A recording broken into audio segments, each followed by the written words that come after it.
And now you're going to go to that Knoll camp, and you're going to demand yourself a fine payment for services rendered. Mind if I ask why your quality is different, Olaf? Are you in a different circumstance or what? Fair enough. No, I mean the quality of the mic and all.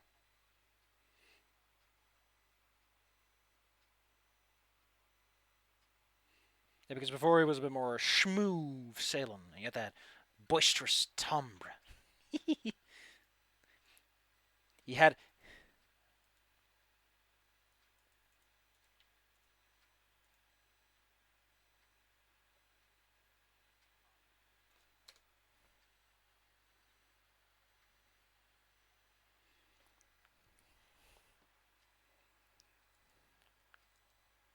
Now you sound a little bit more like normal.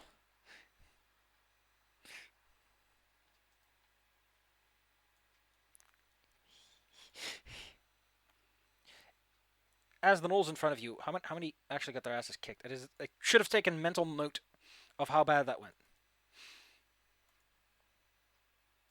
Gosh, what a grisly scene.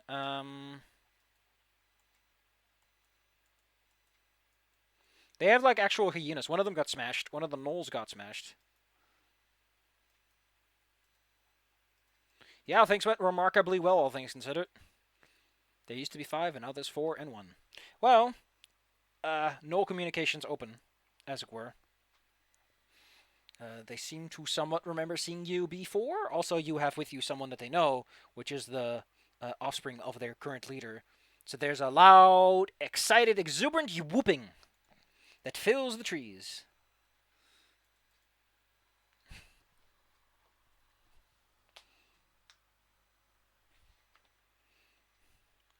The humor doesn't translate.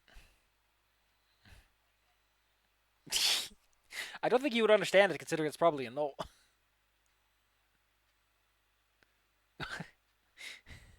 She's just laughing anyway.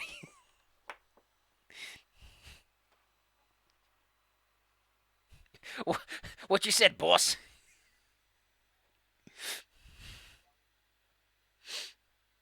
What, you're not in a mafia goon?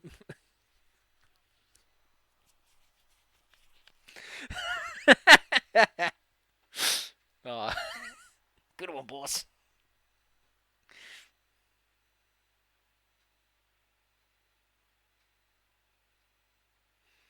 Marvelous. You are dragged along to the fine camp, where it looks like they've started like legitimately packing things up now. You are guided to the big tent, which is to say that you at first you are like at the edge. This guy you're with immediately spots where to go and just starts moving straight for it, and then the people escorting you like run on after him, and you're guided there as much as the inclination of the narrative is taking you there. That's where things are happening. Everyone around gives a quick look, seems somewhat happy to see him, but most of them are busy packing. Then you arrive at the big tent. It seems that the hardiest of moments has already passed by the time you arrive. Man, those Knolls can run when they want to. As the sounds of deconstruction and packing up happen outside, she turns to you. Well then, I guess you've lived up to your end of the bargain. So what is it that you want for your services, other than a modicum of my trust?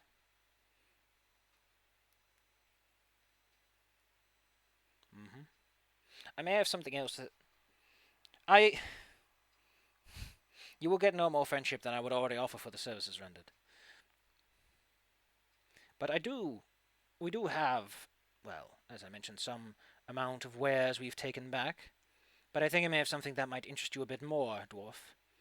Something about the goblins. My scouts have seen a strange one recently. Would you be interested in that?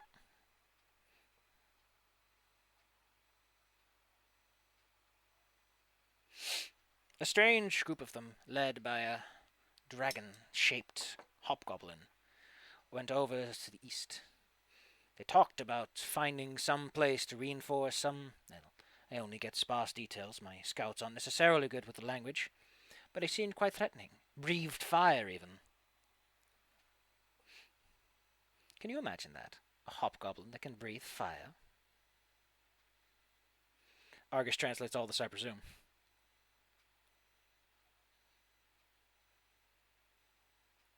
Oh yeah, I forgot that part. For- Swept up. Um. Well, for one, they're not. Well, for one, they're not Dragonborn. The way she explained it, it's like you take a goblin, hobgoblin, and he just became. For one, also, Dragonborn are like distinctly just dragon people. This was take a hobgoblin, like take a paintbrush with like 50% opacity and paint a dragon over him. He's got the horns, he's got scaly patches, he looks pretty tough. Like a terrifying person, and his scouts like ran off when he started breathing fire at them. So, and apparently he's out there doing a job for someone.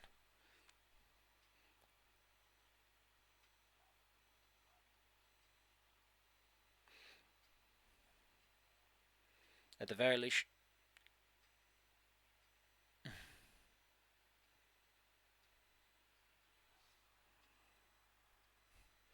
it it was knowledge you desired, scaly one.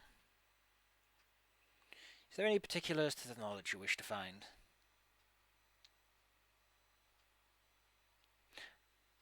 That is rather brusque. I would personally recommend that you go towards a temple we found near the cliffside. Filled with undead. You might find more there than here, but we did find a book. Not one from our usual raids, but in the hands of a strange fellow who was guiding some of the orcs. I. And she waves at one of the guards by. I will have him find the tome for you amid the pile of treasure, if you want it so badly.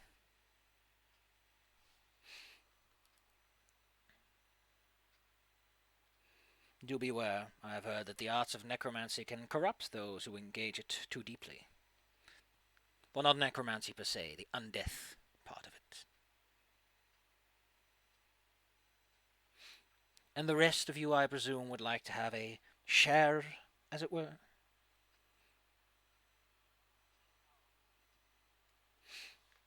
You are, after a bit, let along if you want to. If you want to ask something or talk a bit, that's fine too, but at this point, just like, take your treasure and go, because I gotta pack up too.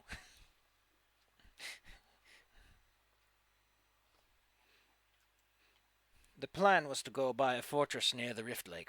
The orcs often stash a large portion of their raid wares there and are often in a bad enough shape that if we're fast enough, we can intercept them.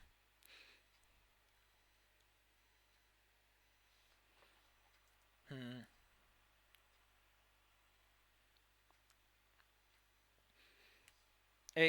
A quick communication will reveal indeed that the fortress you were at was the one they were going to scoot on the way there. So yeah, you've saved them some trouble in a sense.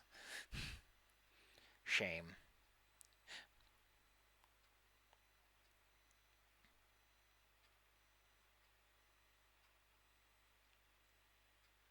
Sure.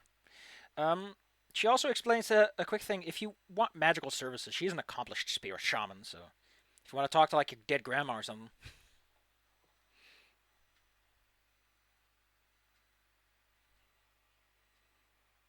I can certainly.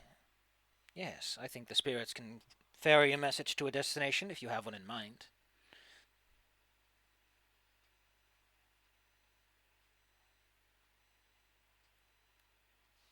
Where does your husband live? Hmm. Is that place not shielded by the druids? I hope the spirits can bring it in there, then. Well, we can only hope. Provide me with the message and it will be sent.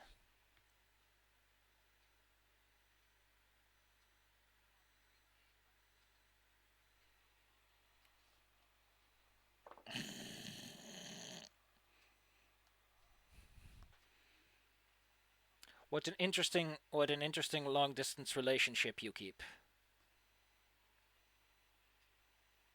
I care very little about the specifics of this relationship. If only because it is already more arcane than most arts I practice. Um, she doesn't do anything immediately, but that's probably because she doesn't really want to start spellcasting while there's still people in the room to talk to. In this fine tent decorated with incense and fetishes, little statuettes.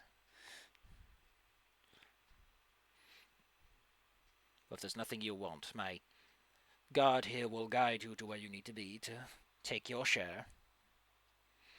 It will be as by the rules of the tribe. The first thing you find is what you get.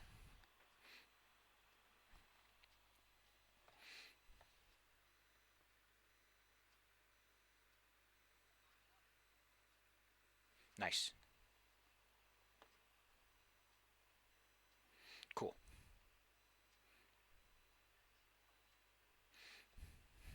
The generosity goes over her head, but to be fair, she's only just met you, so.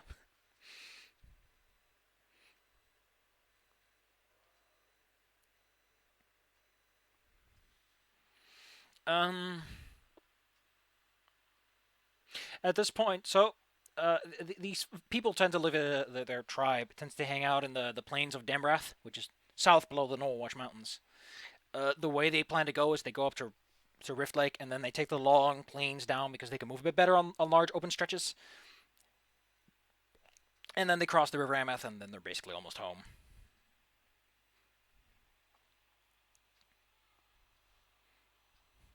If you want to find them while they're there, she'll explain to you what their clan markings look like. So gnolls decorate a large area with these markers of sorts, usually skulls and particular drawings, to indicate this is my turf. Get on here and get fucked. Fuck about and find out. And so you could identify that if you were there and wanted to visit them. Definitely.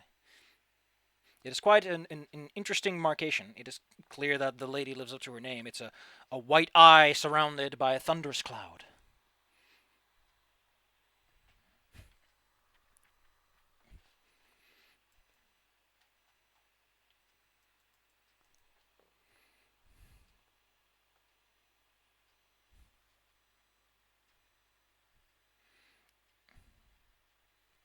Can you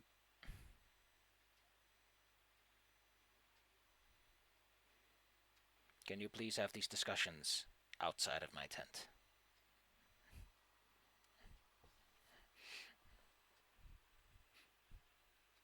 I imagine to an extent that your characters reflect that sudden train of thought.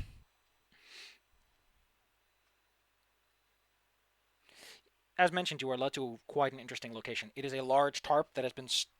I mean, they probably packed this up, right? You don't just leave a huge pile of garbage sitting on a massive sheet on the floor like that. There's a variety of bags. They even have, like, closets and locked chests, so it's really a case of pick your poison, and that's what you get. There's an old digging around in there who eventually comes out, kind of like a dog digging through a pile of dirt, and hands Argus this very old, leathery book. It's purple dyed leather. And the title is written on matters divine arcane of soul and mind, the rules of undeath. Aren't you recording this?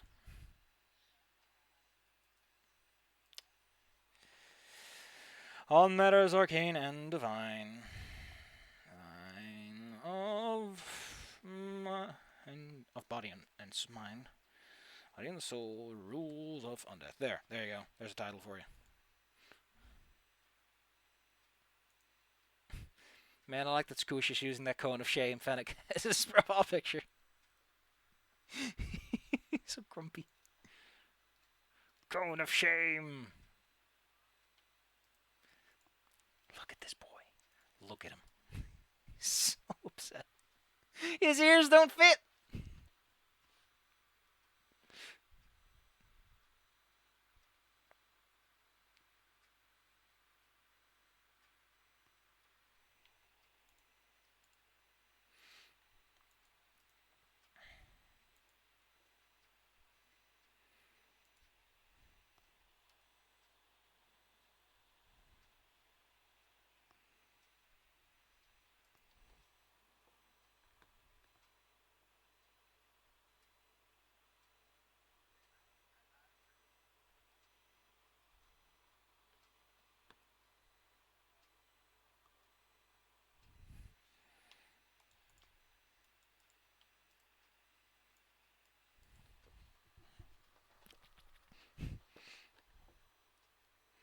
He's a goober.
Small scale logistics.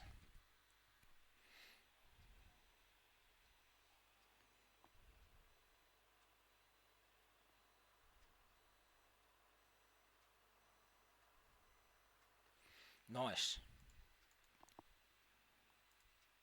Oh boy.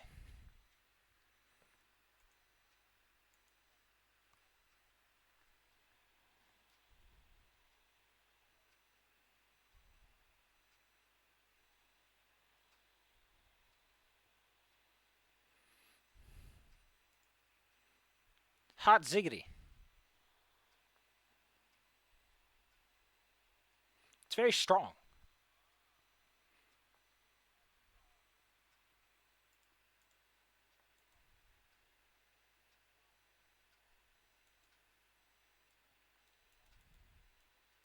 Human.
Like a large over.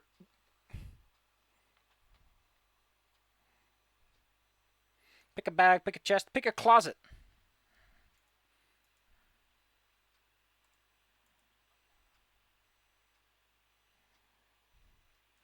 You can roll me a d60. No, wait. That's not very. Yeah, d60 is sensible now that I think about it. My brain just goes fizzle fizzle. 31. I bet you're feeling like a hot rider now. You take a look around and find this lovely little rolled up case made of a sturdy stuff and has this gold trimmings on the end. And popping it open, you find two things. Well, for one, you find this long cylinder of coins, which is compressed. So, oh man, how much does this weigh? 20. It's like 20 pounds of coins, but it's the size of like a 1 foot rod. So it's a rolled up bunch of coins, but it's being compressed in some fashion because it doesn't weigh 20 pounds unless it's 1,000 coins, and if you count them, they are in fact 1,000. They're just compressed a bit. Additionally, there's a scroll inside, written with all kinds of strange writings. Do you have spellcraft?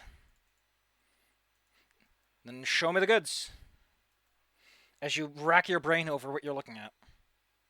Can't be that hard, can it? It's just magic. You don't have to learn things to do magic. That's for losers.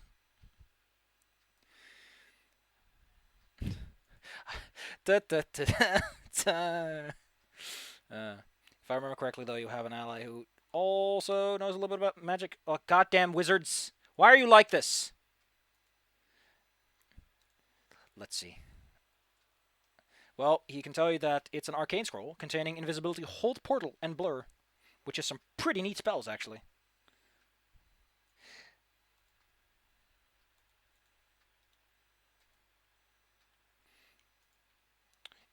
He honestly wasn't expecting a share. He's like, oh, I do? Oh.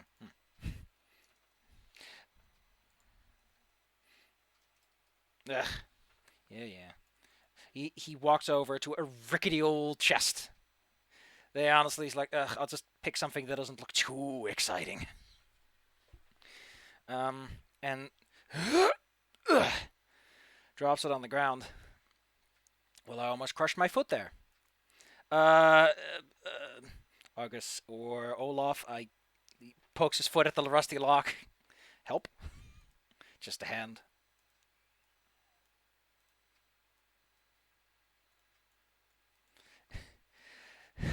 Why is that? Why is that the first thing you think that he's doing? Is this going in there bricking stuff?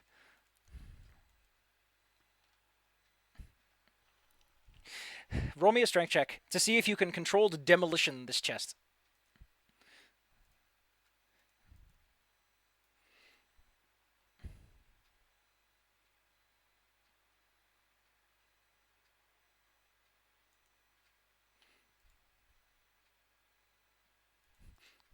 With refinement, which whatever that means, you shatter the wooden chest, but don't shatter the 3 fine saucers that are inside.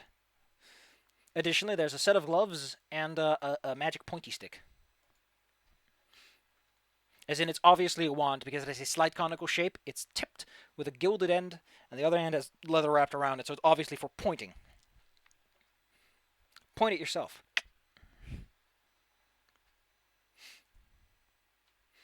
Well, quite a selection of things I got. A bag of money, plates, gloves, and a stick. Now I can truly pretend to be a master juggler.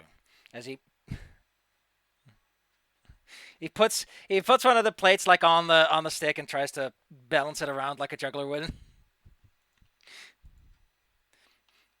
If you want to stop him, you're allowed to, but otherwise I'll give it the old. Well, he managed to not drop the plate on the ground, so it doesn't shatter.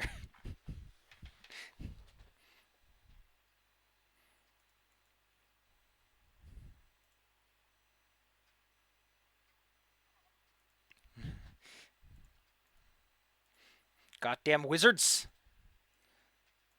He seems quite happy. It's a wand of read magic, so he can read his spells now. Well, they're not magical, but they are nice plates. So if you praise them, you can put a big price tag on them. Just slap it right on there.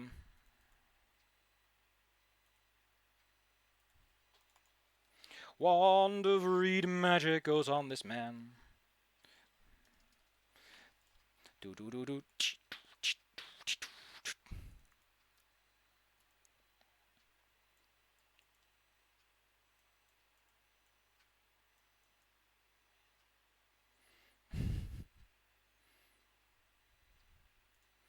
Excited Olaf.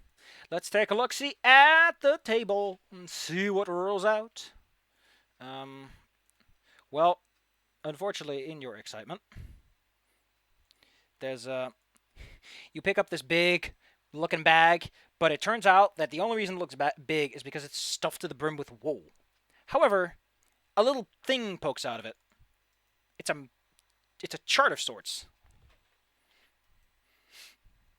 How familiar are you with local villages? In that case, I'll say that you know that the description of this seems to be a town that's between here and Delsmer. So, and it seems to mark a very specific rocky outcrop that's near it.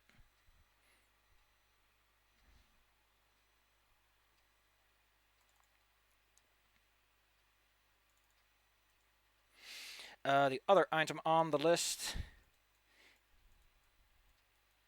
The other item that he picks up is this longer case, made of mahogany. It looks pretty dang flashy, and with a nice, an interesting inlay of green fine stone, which anyone could identify as, what's it called again? Jade.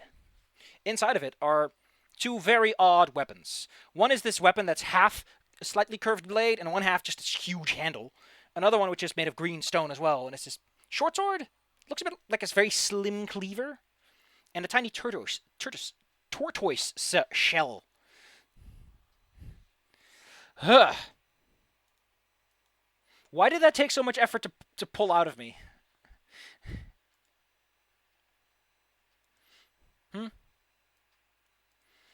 Yeah, congratulate.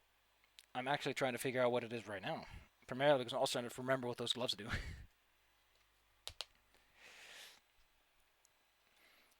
Tortoise. I hate that word. Where did I get this tortoise? Oh, come on. How can I not? I just want to find a thing. Shell. Whoa. Where am I? Where am I? Help me, please. Oh no, the search function's gone weird. Okay. Where am I? Ugh, whatever. I don't appreciate. Listen, you don't understand. Okay. Point is, it's this lovely little turtle shell that brims with some sort of. You feel safer holding it. Let's put it like that.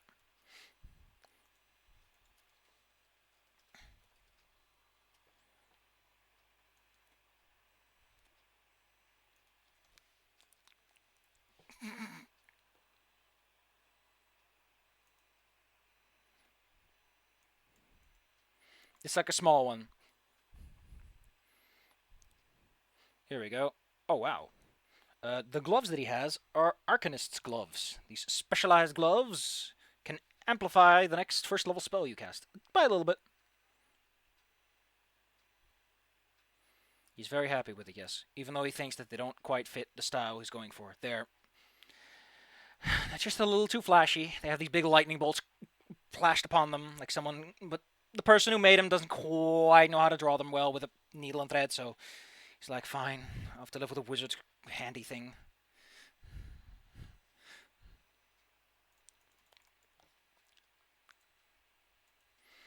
Since you have a,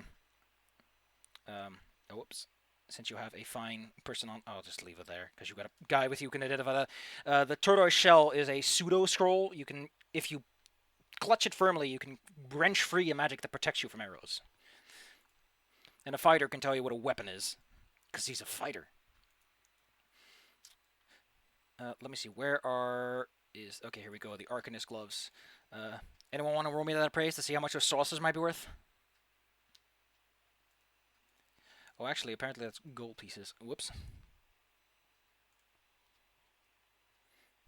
He can't believe he's so lucky.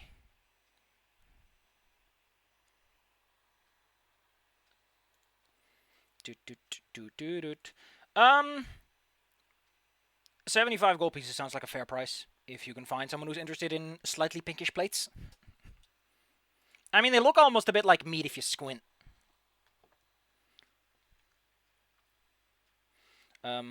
Argus, you've been standing there for a while. They've been digging through the mud. You have your book. The Noel who got the book for you next to you is like somewhat curiously peeking over your shoulders if he kind of wants you to open it and he wants to get a look.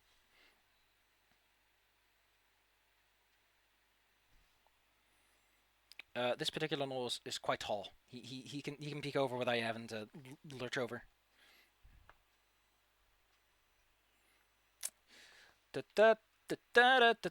Well, the first thing you notice is that this book is how do you describe it? Very densely written. It's written in Draconic and has sections where it uses giant and common, like it references a few languages.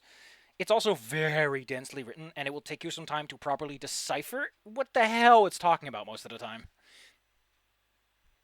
Which is to say, you're going to have to polish up on those studies, buckaroo.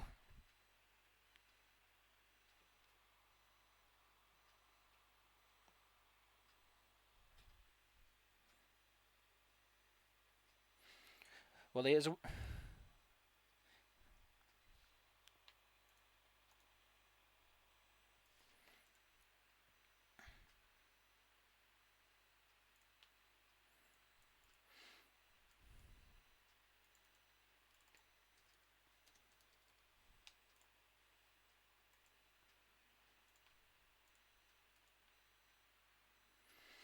Draconic, but it sometimes uses words of giant and common, which is more because not every language has a good word for something, and this tries to preserve the nuances.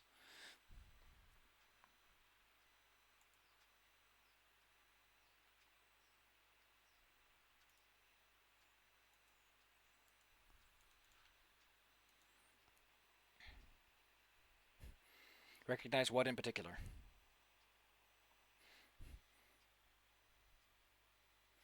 Oh yeah, let me take a look. See, I don't know if Aramis speaks giant though. I mean, you speak Draconic. Aramis actually does too. He speaks a whole bunch of languages, which is what happens when you're a wizard. Stop bullying him!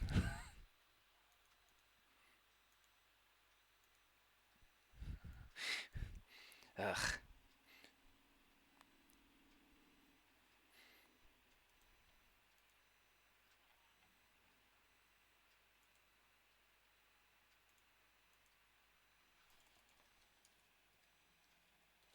What? Well then, I guess I...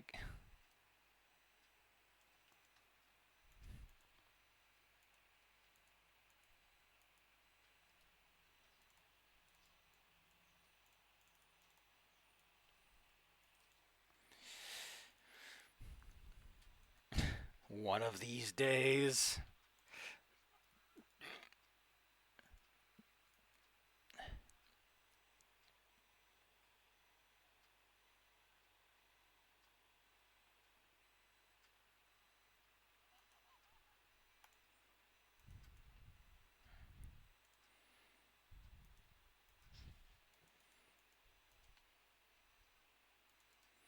Incredible.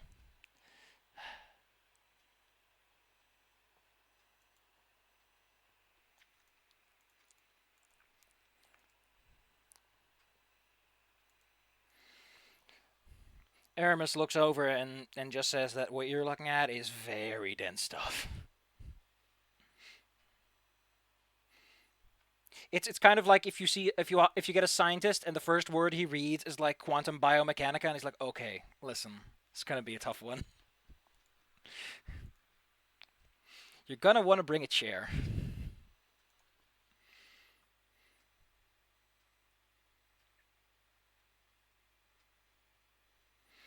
As you sit around taking a stock of your treasure, a few gnolls in the distance begin the vanguard scouting. Probably some messages have been brought around that they should just go back home since there's nothing to be gotten at the Rift Lake outpost.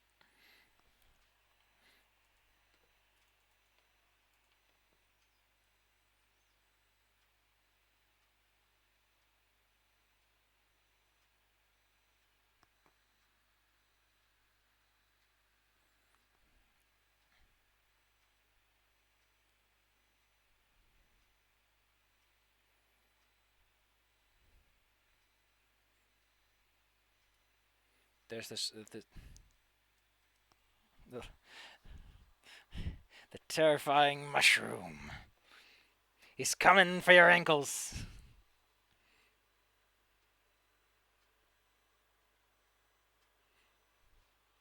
Hey, the orcs didn't fight it, so either it can fight an orc or... Well, they appreciate the advice, though. Keep it in mind next time they're around, which will be a while, because it's not like they do this every other year.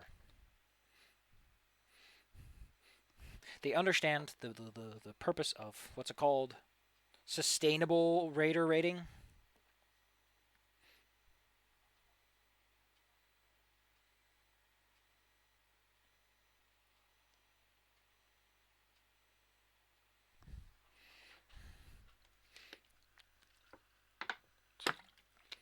Arger starts espousing the benefits of sustainable adventuring. Sustainable adventuring. Well, where do you want to go, kids? Because if you stay here long enough, the camp will just vanish without you.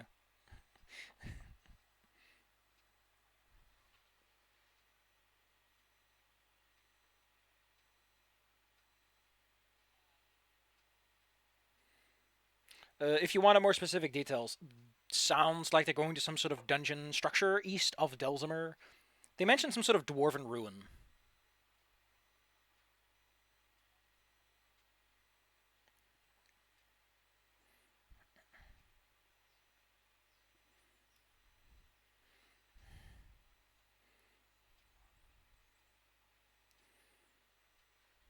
Marvelous.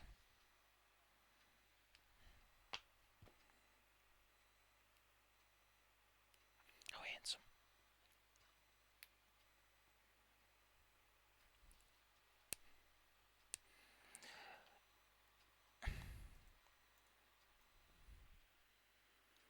Going over there will take you about 5 to 6 days.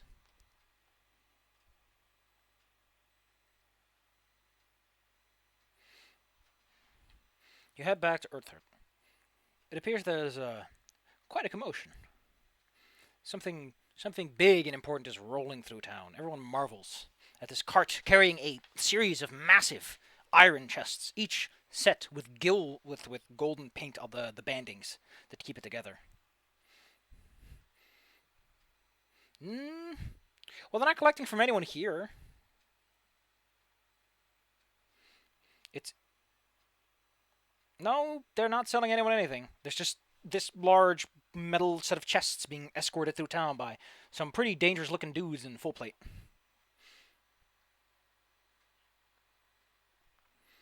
Might be a transaction.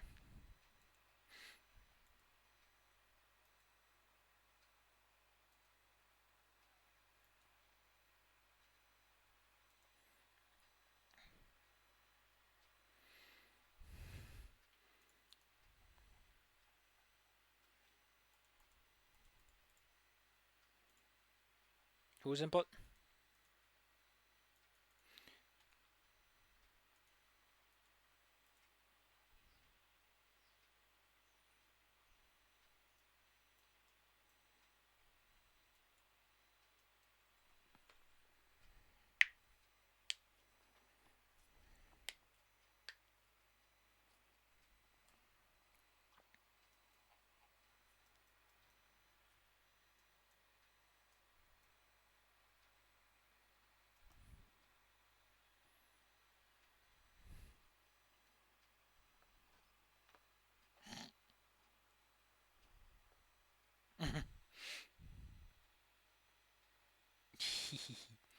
These fine gentlemen are wearing a green attire that is a horizon line with a sun over it, which is the armor worn by those who come from the Charmant, which is way west.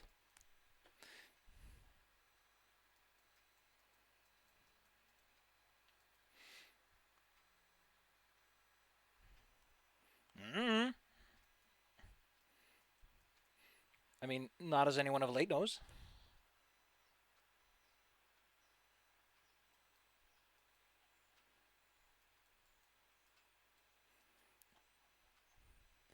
Oh man, it's just a bunch of water.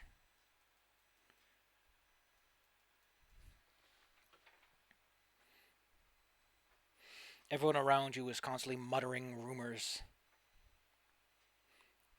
Apparently, this payment, however, is definitely going to Dulcimer because it's going eastward.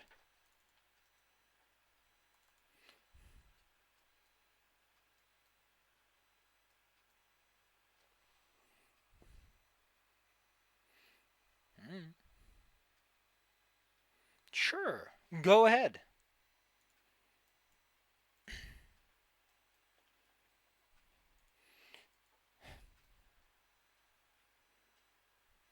You can also give me something like stealth if you want to be sneaky instead. Listening is more like you're standing around the corner. Stealth would be get really awkwardly close.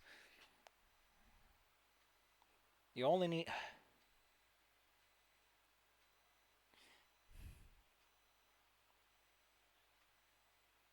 Well, Argus will get you all the rumors that I'm willing to disperse at this time. Um, a common rotation of rumors appears to be that this payment is some sort of bribe, like that someone in Dulcimer apparently got in some big trouble or something and got himself a blackmail payment for the punchy kablamo. It's one of those vague rumors. The one of them is like, well, the person running Dulcimer is this very powerful dragon, and still collect tributes from over by the Shar to this day. And then others are more like, oh, it's a defensive payment because Dulcimer has a pretty sizable army, and they helped out in a big fight that happened near there. And then another is quite hilarious, which is that a man in Dulcimer managed to fool them. He was like, oh, they were putting up bounties for something like, I don't know, goblins or lizard folk, and they collected the bounty by being clever and handing in the same tales or something stupid like that.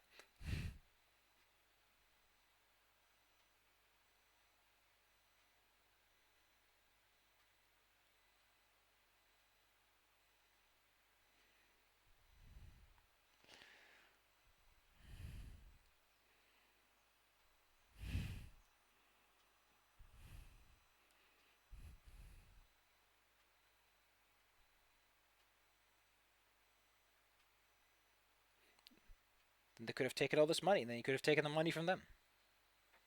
It would have been justified. Well, they're going on their way. You can take care of all your sundry purchases if you want to. Yeah, it took you like a day back and forth. I recommend you don't when there's this many people with heavy armor who probably would kick your butt the second they could.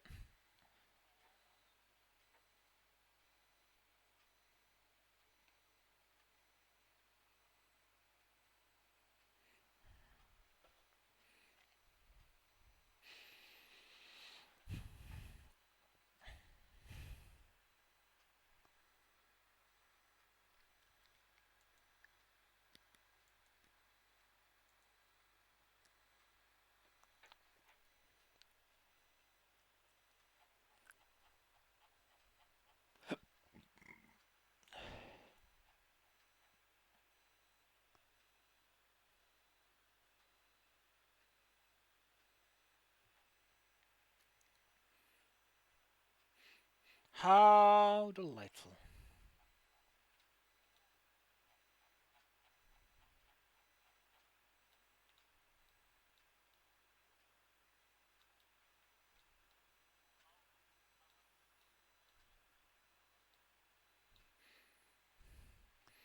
Let's take a look, see what the door has in store. The second you come in, she immediately goes, if you have your dwarf friend with me, you have to tell me.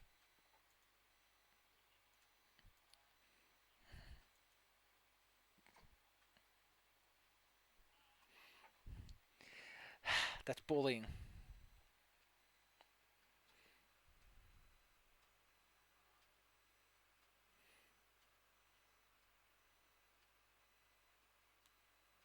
Well, she still has those boots by the looks of it.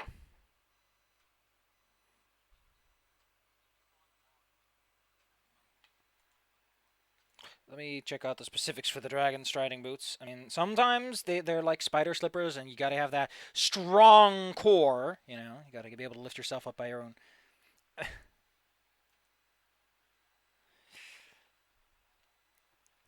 Once per day, you get a climb speed equal to your land speed for 10 rounds, which implies that you still need to use your hands and feet.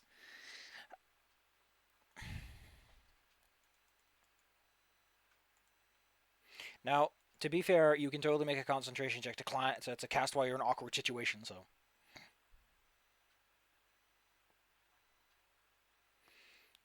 Oh, that 1500. Sorry.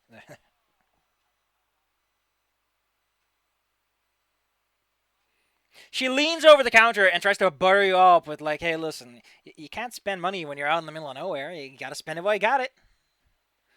Wink, wink.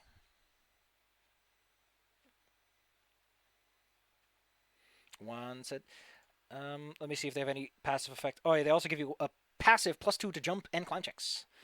They make you a little lighter when it comes to those circumstances.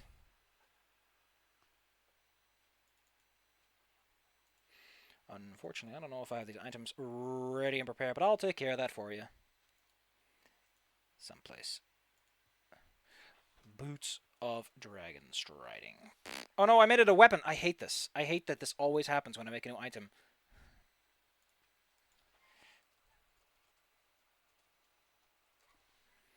Mm-hmm.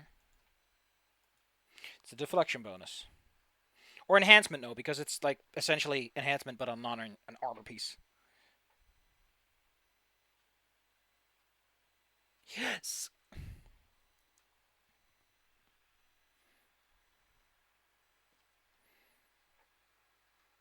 It's effectively a scroll that anyone can use.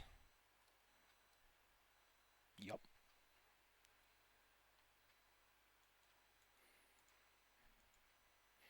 Yes, I think that's next to arrows get 20% mischance.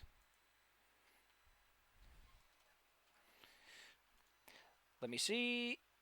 Oh no, actually, it gives you damage reduction 10 slash magic against range weapons. Yeah. It works up to 30 points of damage, after which it is discharged.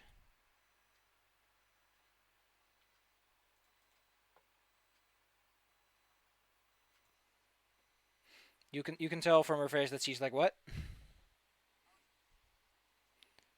Yeah, sorry, not that worldly, if you want to call it that. So, wave wave.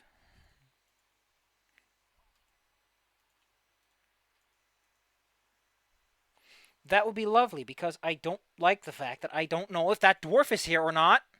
As she like looks around accusatorily, hoping to get him. If he's there, she again, no idea.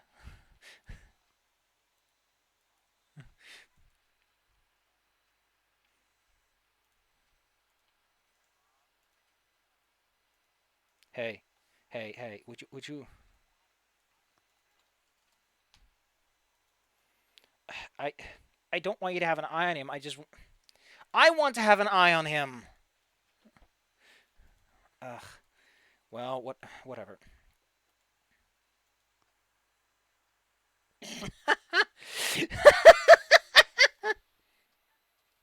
Oh my.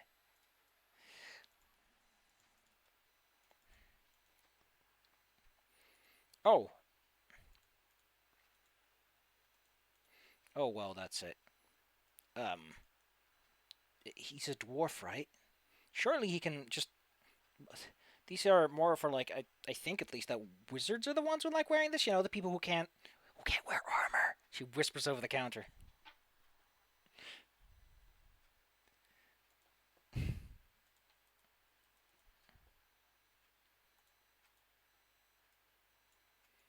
Yeah,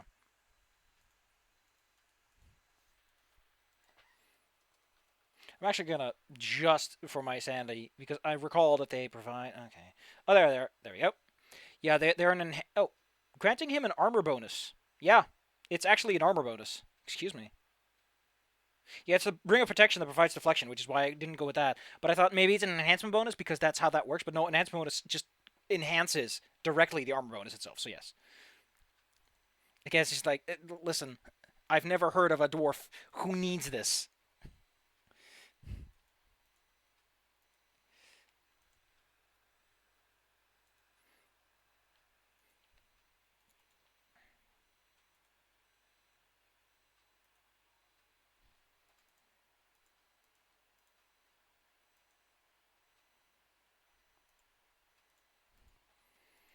Excellent. All right, I'm now gonna open your sheet, DG, and I'm gonna throw in those sexy boots. Ba-boom. They're under your equipment and armor. A fine set of boots.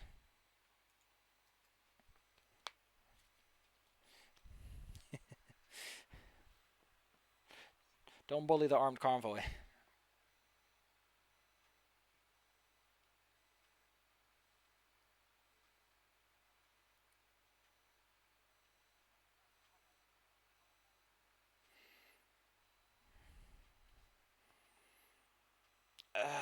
I think these things go for like 1,000 usually.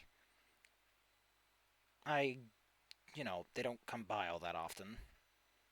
Most of the stuff that's good for wizards tends to flow straight to the tower the second I get them.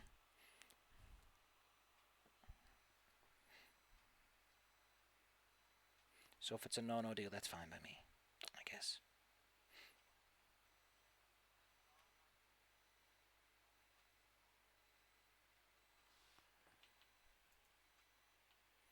Uh, sure. I get. Yeah, sure.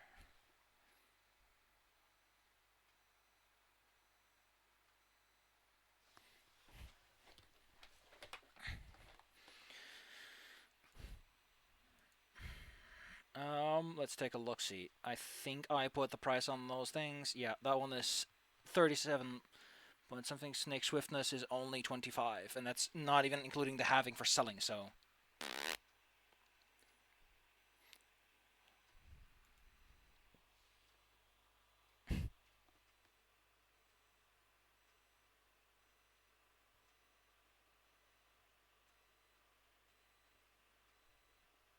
ooh, buying food. Where are you going?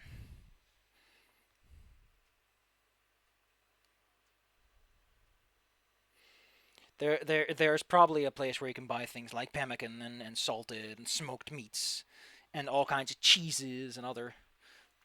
Ugh, the hardest tack. You could kill a man with it.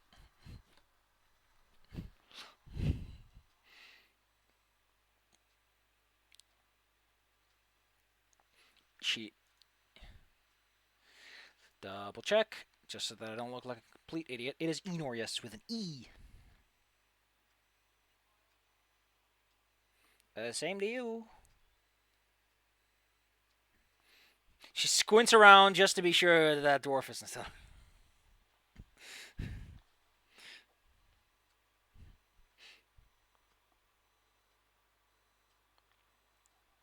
Olaf, master of stealth.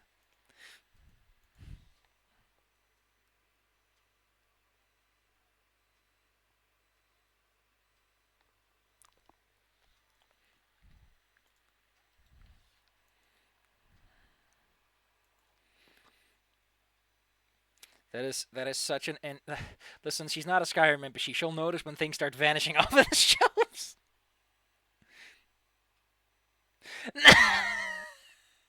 I can't see my wares if there's a bucket on my head. That just makes sense.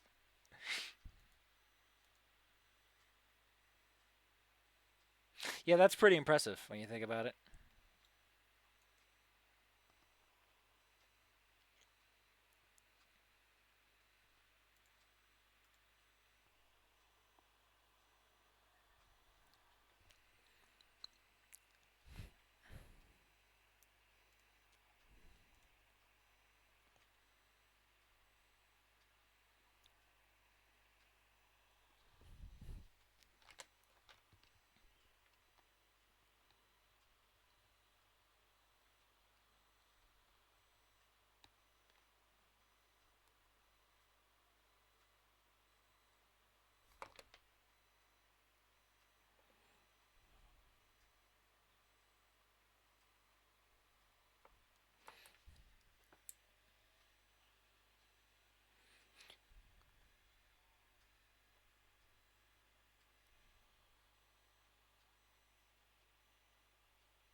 Anyway,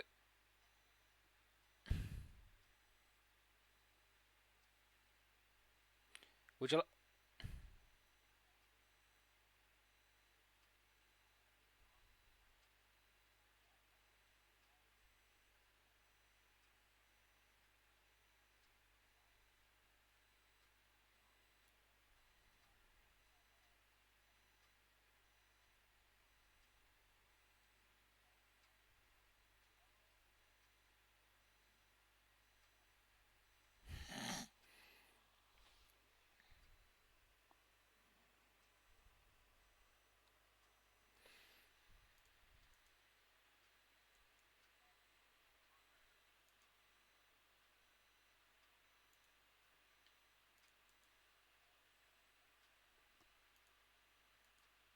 The hell?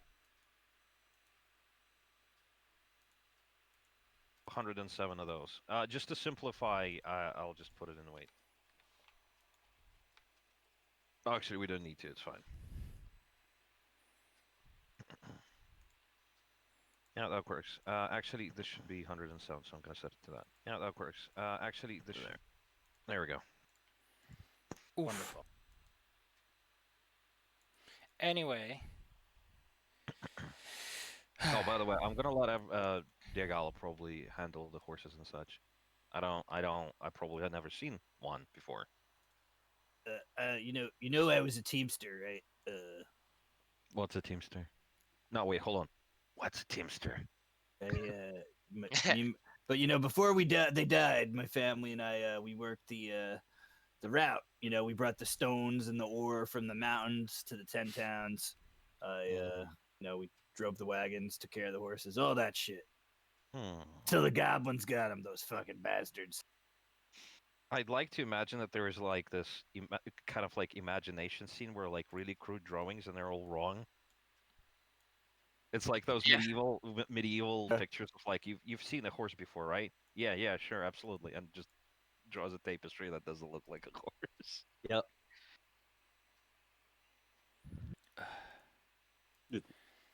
She cries when you mention that the goblins killed your family. Oh god. You get over it. The more goblins that we kill, the better I feel. Hold Okay. on. Okay. Is that an Okay. absolute increase or? It just gets better every time. Yeah. Chasing the high. Jason the High. Oh boy. Oh boy. Well, you managed to purchase the meat you want. Unless you want to buy an absurd amount of food, you can probably acquire some surplus. Well, we've bought 100, so I brought that's 100 gonna- rations and hardtack and meat and all that stuff. That is It going is. to last us You're almost a month. probably stretching it across like several very diverse bits of food. So don't be surprised if at some point Some you have dry to. fruit. Yeah, at some point you're gonna be eating something that's like, oh, that's not exactly the normal kind of rations. I mean, look, I can probably pretty it up a little bit. Puts like one But- pinch of salt on it. Well, yeah, but seriously though, if you're gonna be Purify it a fussy, little bit. I'm eating it. I don't care. Yeah, well, you can eat this green stuff. I'll take the peaches and the apples. The They're green- all right. The Yeah, this is greens are like- good. The green stuff. Oh, that's all you, brother. I can purify it a little bit. That's also a good idea, but we should probably reserve that for when it actually spoils, Oh, true. True. just in case. I would save it for water because I'd say we can get some clear water, but you know, if we go for some sandstorm again, it's probably going to be contaminated a little. Yeah. Yeah, we don't want that dysentery. Handsome. How very, very handsome. Now, I don't think we But the even point is, have you words guys- for that. Plus, you have a cleric and All druid, right, so we well, can probably fix it. but- The pale mare. Shake it off. It's Well, alchemist it's- fire, yeah. It's alchemist It's fire. tie dripping down dye. your legs. It's just tie dye. It's It's fine. sticky. It's black, and it smells like. All right, to Desimir. To Desimir. Hmm. Golly. I'm gonna be in the cart reading a book. Probably gonna pull the hood all the way on so that random people don't get aggroed. All right. Well, I got one major question for you. That Yeah. caravan that went ahead of you. Yes. Are you going to be on their ass, or are you going to pull ahead? What's the plan there? Because they probably will look over their shoulder twice if there's constantly the same cart behind them. Well, I'd say there's safety in the numbers, and maybe we can help them. If they do accidentally get attacked by orcs, because I assume that's not the only gang of orcs that has been around. Fair enough. That's just Yeah, my suggestion. Everybody else. I is welcome. like your plan. Watch orcs kill them. Kill orcs. Got it. Don't kill orcs. Well, What? why not? Well, why not? Cause some orcs need saving too. Smooching. God. God, hold on. I'm trying to muster the strength to put on the voice. Horse from the front. It's great. Listen. Druid, Listen. it's not my job to God, what's it called? To make their choice for them. If they choose to die. His Let me job's die. to stick it with the pony end. Gosh. Try to give them leeway, if possible. That's just what I'm asking. If they're going to run, I'm not going to chase them too much. Yeah. You do your talkie. That doesn't work. I'll do my smashy. You can talk the talk, but can you walk the walk? So, do you approach the person who seems to be on like the cart about this, or are you just gonna, as I mentioned, I need to know where you are relative to them because Oh, point is, they'll yeah, want to know where okay. you are relative to them. I think we Knowing- might. Knowing how Safi might run the situation, I would like to warn the caravan that we're just traveling on the same route to the same city. We're just going to hang around because it seems there's safety in numbers. You know. Lizard folk So is gonna that tell may- them that. Oh, Probably I'm going to ask either Matthias Hey, or Olaf if they don't realize that themselves because they're smart. Well, mostly. But I would like to suggest to warn the caravan so that when the orcs attack and we rush in, they don't think we're the enemy. You know. Is it a single wagon or is it like a legit caravan? It's It's it's composite of the proper caravan with the cart with the money. Then there's a bunch of carts that seem to carry like 10 supplies and food. So it's a small caravan, not that big. At some So a few point, carts. some point we would be going our speed till we catch up to him, and Olaf would call out because he's on the reins. Yeah. Yeah. One more wagon to join your caravan. We're headed to Desimir, down the road. The fancy man who sits at the next to the rider of the money chest, who, listen, if you've ever seen one of those fancy pants people who probably sits more in fancy dancy rooms than he ever sits on the floor, he's an accountant through and through. Well, I've seen. The refined hands of someone who touches gold every day of his life. My God. Come already. All right, you're a dwarf. He adjusts his little spectacles. We have no need of additional assistance, I assure you. Holy shit. What?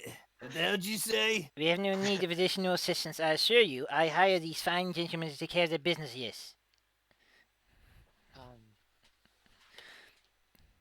If anyone would like to roll the cipher script. I think I understood. He said basically that they hired the fine gentlemen. They don't need assistance. The writer next to him goes like, listen, the guy just hired, he hired what he hired, you know? Hires a whole bunch of men in army, doesn't want some random people, what's it called, like, compromising it. Oh, it's not for your sake. It's just that we will feel a little bit safer, you know. Is that like banditry talk? Excuse me? Is that like banditry talk? I just... Banditry. I Oh my assure God. you, if they were bandits, you would strike them down with the greatest ease. I hire the finest men. Fair enough. Right. He steeples his fingers. Going, I would like to see them try and get my money's worth. If you don't make it to town, tell them to, I don't know, look for your corpses. Hey, since you go that way, don't go that one place, you know. I heard it got burnt down real bad from the last orc raid. Which place? That one place, you know. You know, that place you would say. Fine, I'll give you a Right. name, Hawksfeet. It's the town that's marked on that map you got. Yeah. Oh, it's that little town that you meant with the loot. Okay. Yeah, he's like, hey, listen, be careful around there. It got burnt down. Might get like looters and stuff, or bandits, or I don't know, freaking wizards with weird hobbies. Like, Hey, please stop talking and focus on the road. We must go places. Yes. Oi!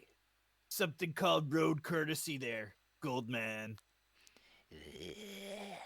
Good day. I say that to the A dwarf the would caravan tell me such a guys. thing. Bed Morrow. You take your words and stuff 'em. Oh my God. Oh, Wolf farts loudly. well, Bill Ferrodin to you too. as you go down yonder road yonderly, so too does travel overtake you. Which is to say, I'm gonna see if anything happens in those fine few days, and then we'll see what happens from there. Well, it seems like it's gonna be an uneventful series of days. Let's see if the weather has anything to say about it. It's currently day 8, and it's gonna be day 12 when we arrive in Delzimer. Clear, cloudy, windy, and, well, it seems the weather's nice. The traveling's nice. Seems like you're going to be making there all right. Day 3-ish. You find that small village. It's off to the side, off to one side of the road, instead of being surrounding it.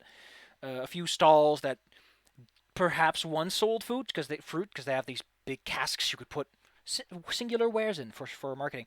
But the whole place is mostly burnt down past the facade of those small shops that are adjacent to the road.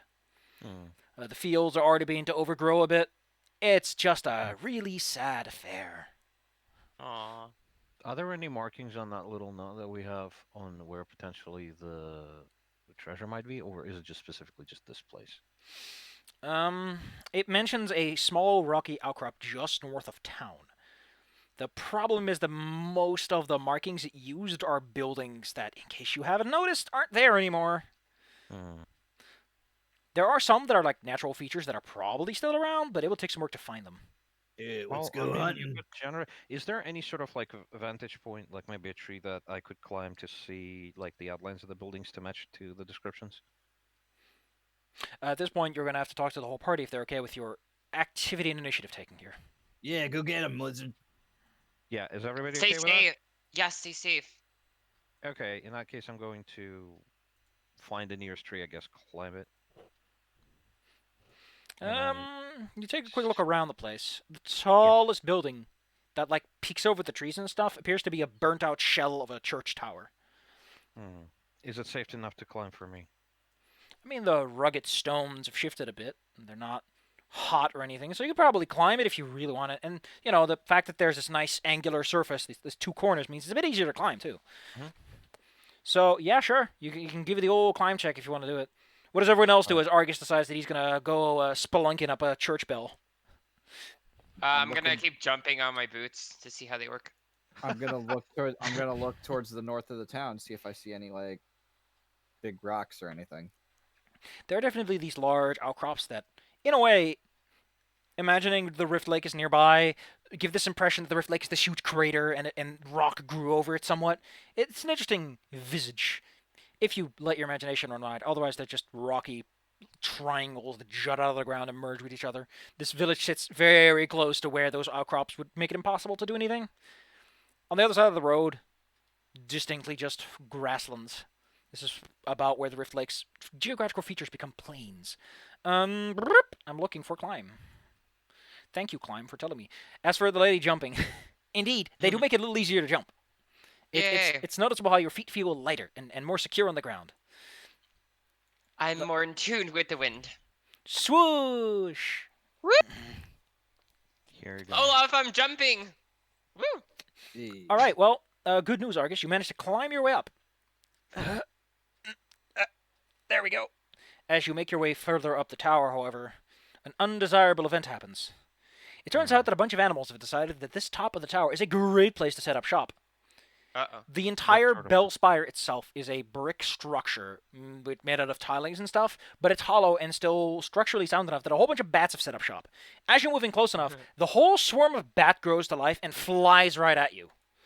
Oh. Everyone watches from a distance as the bats wake up. Argus, what do? I'm going to duck and cover, I suppose. You're and stay climbing. away from- You're What I meant is I'm going to duck away from the openings that they might be exiting. Ooh. You know, this is the Like downside of the Assassin's Creed's move where he drops down a ledge. Oh my goodness. What the how is that lizard doing that? The monitor lizards in general are like semi-arboreal. They can climb pretty well. How does he do that? Like in general. With that big belly. Well, look, just because they look fat doesn't mean they're very heavy. Alrighty, tidy. Cool. This is the part where I pull up some things. Give me a couple of moments as I pull out of my hat. Alright, Argus. First and foremost, you are going to get swarmed. Yes. You'll take 3 points of damage from a swarm flying into you, Gosh. rabidly biting before they decide that we should run. Yeah, we should run. Swarms being what they are. However, they also provide a significant distraction. You can roll me the DC 11 fort save to try and hold on as best you can. DC 11? Fort save, Fair yes. enough. To keep your grip while the little bites are aching and tickling you. You hold on. Some of the bricks shift under your hands, but you manage to keep stable, and from there climb to the top.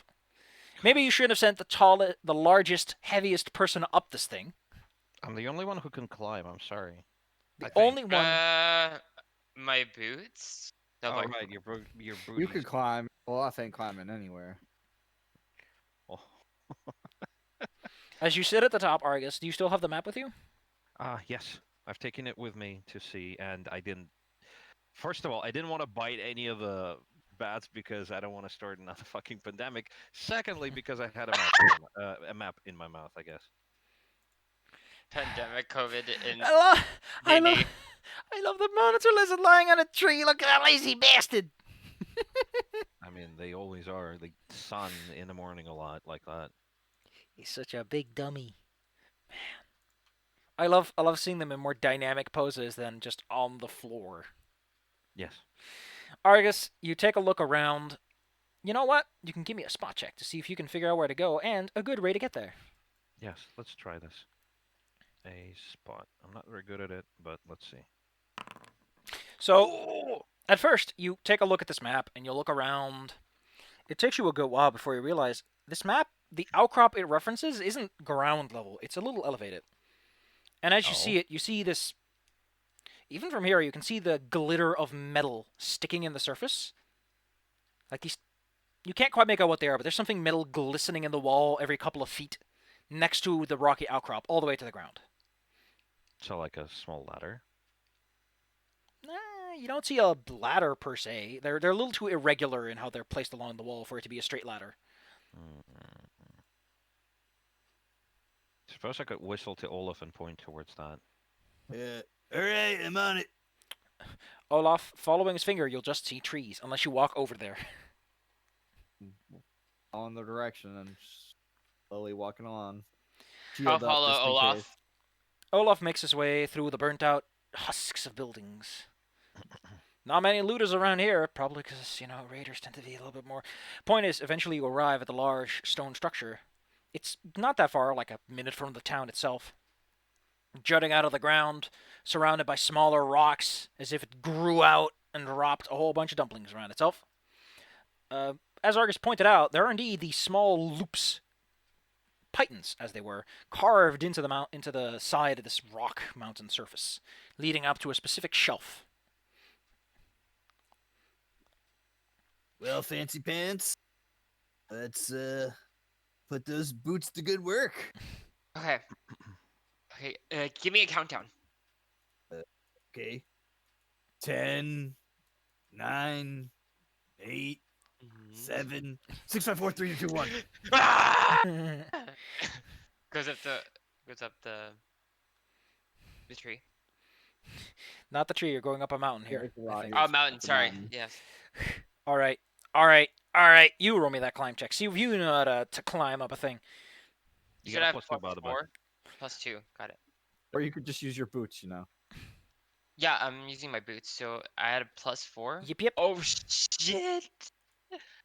Okay, I have a -1 to that now. So, fun thing about having climb speed is that it gives you a flat +8 to climbing, but Oh, okay, cool. additionally, it also gives you a climb speed, which I think just lets you climb up most normal surfaces without a hassle anyway. So what do I roll? Just climb Oh, here we go. speed Oh no, plus- the creature must make a climb check, but it can always take 10. Yeah. Taking 10 in this case will be sufficient to climb up the surface. So yes. Okay, I'll just take 10. Listen, dwarf man. I What the fuck is she doing? She's like scuttling up the wall. no, you can't actually take 10 with those boots, unfortunately, Oh, really? Oh, because the boots only last 10 rounds, which is 1 minute. Taking 10 requires 10 minutes. I hate to be that guy, but it's the truth. That's okay. So it's a plus with these boots. I get a +8 to climb. Wasn't that a taking 20 that takes more time? Like take 10 is just like if you're not under rush, I think. It's 8, 10. Here we Okay. go. Yeah. So I do +8 for climb. Yeah. Right. You get a +8 plus whatever you already have. Okay, so now it's a +4. Got it. So you have like a +12, I think. And you can take 10, which means, So okay, cool. You again, Olaf, she just scuttles up the wall. Yeah. Here we go. Take 10. When your character is not being threatened, you may choose to take 10 instead of rolling a d20. It doesn't mention this. If it's just that if you're under threat, you can't do it quickly. Okay. Which is basic competence. So she scuttles up this wall in a way that doesn't seem like how you should climb a surface like that. It's way too fast. She's not doing 3 points of contact either. As you make your way to the top, Oh yeah, I'm sorry. Yeah, it's taking 20. that takes That a is the time one. I like that it takes 20 attempts of whatever you're doing. Yeah, so if it's 1 round, it's 2 minutes, 20 rounds. So you're at the top. You're a good distance off the ground, like at least 50 to 100 feet or so. You're like up there. Took you a round or two of climbing to get here, and you look over the environment. It's a lovely view. If Argus is still in the tower, you could probably see like this big lizard in a burnt out church spire. Does that look like a gargoyle or something? That would be amusing. If you want to look like a gargoyle, you also, by the way, get this long distance view of a lady scuttling up the mountain. My God, that is amazing. Okay, so here's how I would look probably. There. Oh my god. You just have these in your desktop. Yeah, Argus. Yeah. He is always Alright. prepared. Be for the No, Always memes. wait. prepared. I don't always have stable or good or fast internet, so I've saved reaction images and whatnot. And yes, the accursed Ah, memes as well, because some groups enjoy those, and it's a good time. yeah. For now, it's just the pictures of lizards. Up here What is do you see up there? there Do we is make I a see everyone's fault. there is a stack of rocks here, which looks completely out of place because every other rock is just flat in the surface. But there's this particular triangle of them. Under it, of a quick examination, is some sort of bag. Is there what? A bag? A big bag, a leather bag. There's a leather bag over here.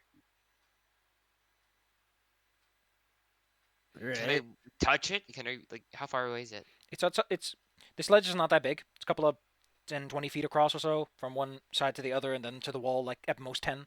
And there's just a stack of rocks off to the other side, away from where you climbed up. It's not a big stack. It's just like a couple of small, baby-sized rocks. So is it a bag that she can carry, or a bag that has to be like roped down? It's a bag you could probably strap to your back and take down. Yes. Okay, I'm gonna take it. The bag Let me see what's jingles. inside.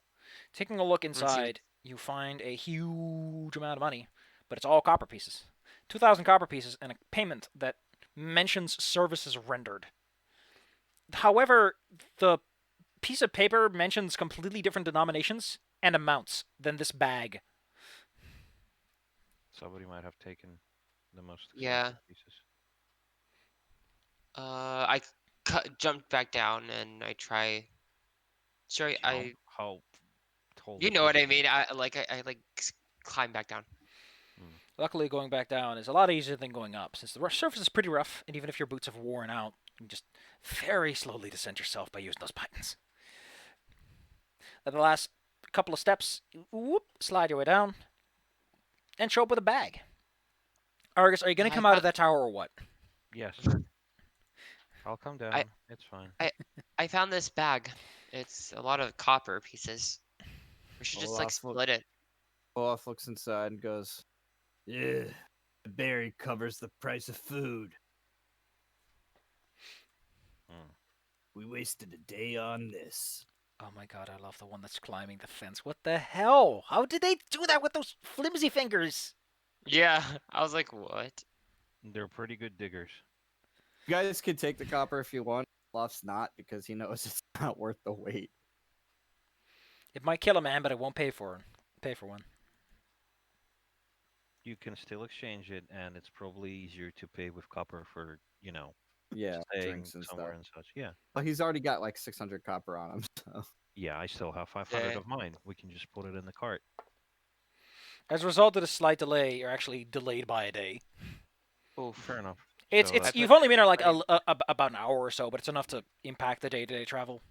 That's fair enough. That's 5 more Russians spent. We're currently at 80.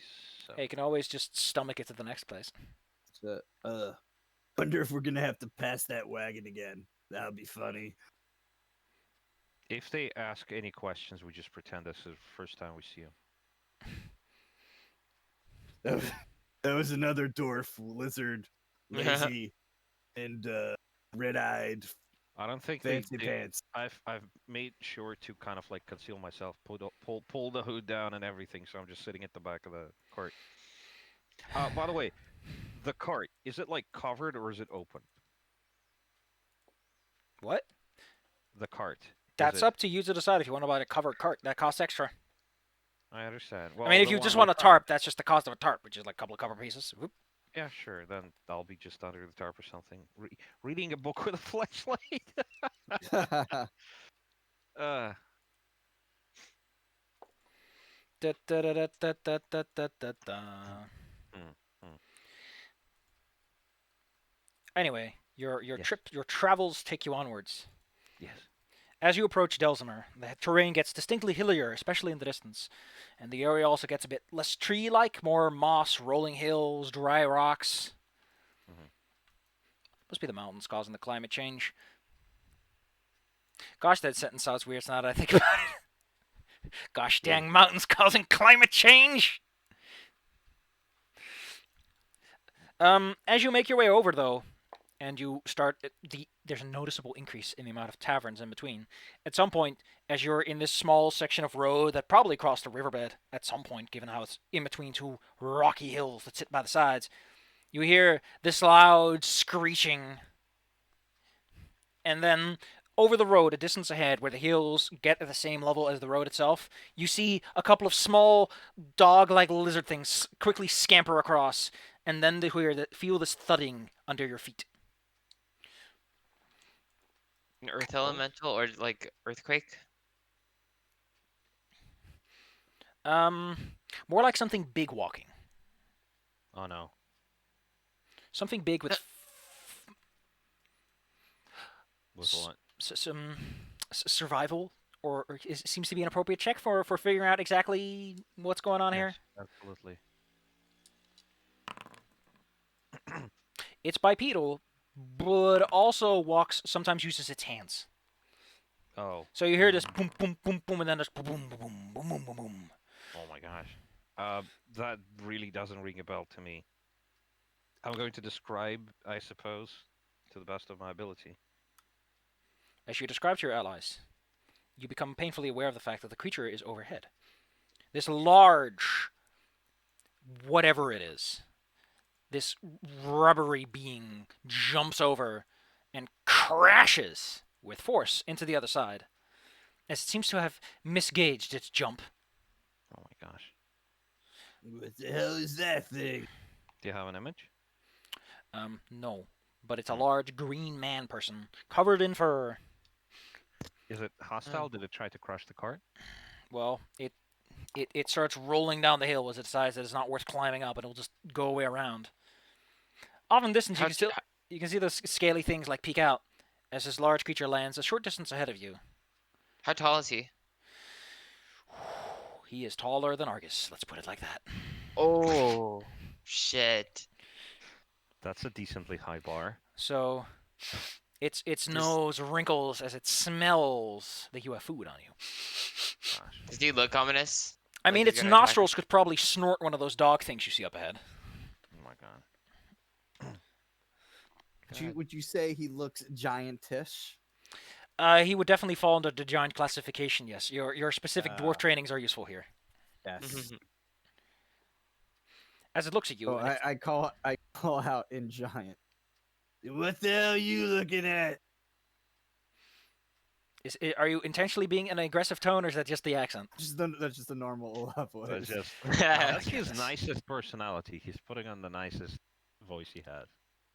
The creature slams its hands on the ground like a gorilla. It goes in giant, for it speaks no other language. Eat, food, give me! Olaf turns to everyone in the cart and goes, wants food. Oh, It'll no. probably take everything, but you can give it something. You can have one sandwich. One sandwich. And How about 10? How does 10 rations sound? okay. That's gonna feed us for like 2 days. This thing is probably gonna be like one meal, I guess. Yeah. Why don't you throw it, put it in a bag, and throw it at the thing? Sure, I'm gonna hand it to Olaf. All right. Call out in giant. Food in bag. Shuck it at it. It snatches the bag. What did you give him specifically? Like, what kind of food would you give this large manimal? I assume that would be the various meats and whatnot that we have. Like you said, it's a variety, so I guess I'm just gonna grab a variety. I don't know. I am not certain what these things eat. Just So I'm just grabbing gonna and A stuffing little shit in bit the of bag. everything. You give him some pepperoni, some pastrami. do. No, that's how Matthias would call it. Over here, it's probably called something sillier. Linked sausage. What a weird sausage. name. Well, I mean, it is linked sausage because it's all in one long gut. I don't want to be reminded how sausage is made, thank you.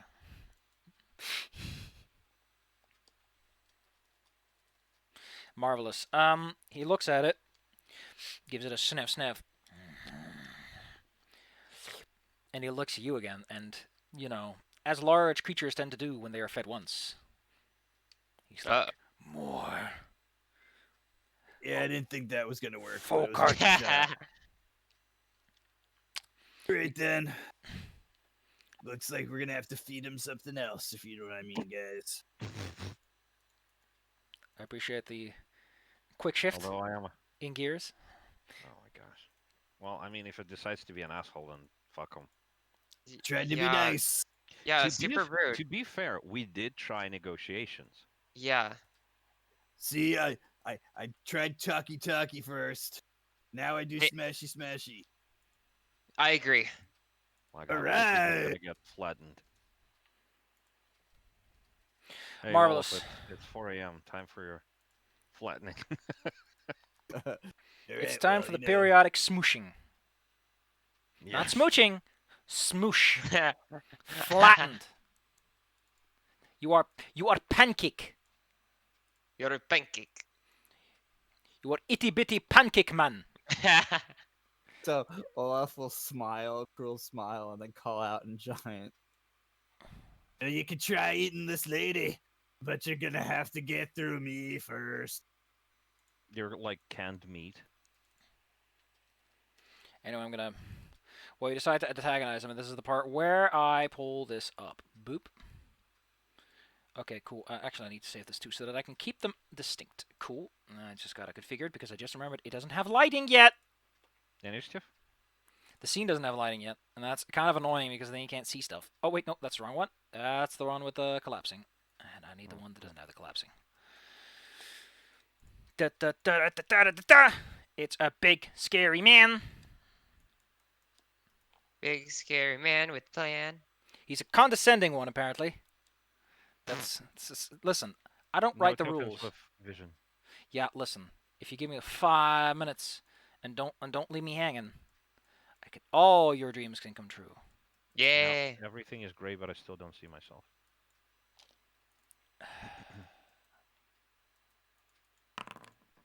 Well, I don't know why that is, but you should be able to see yourself in a minute.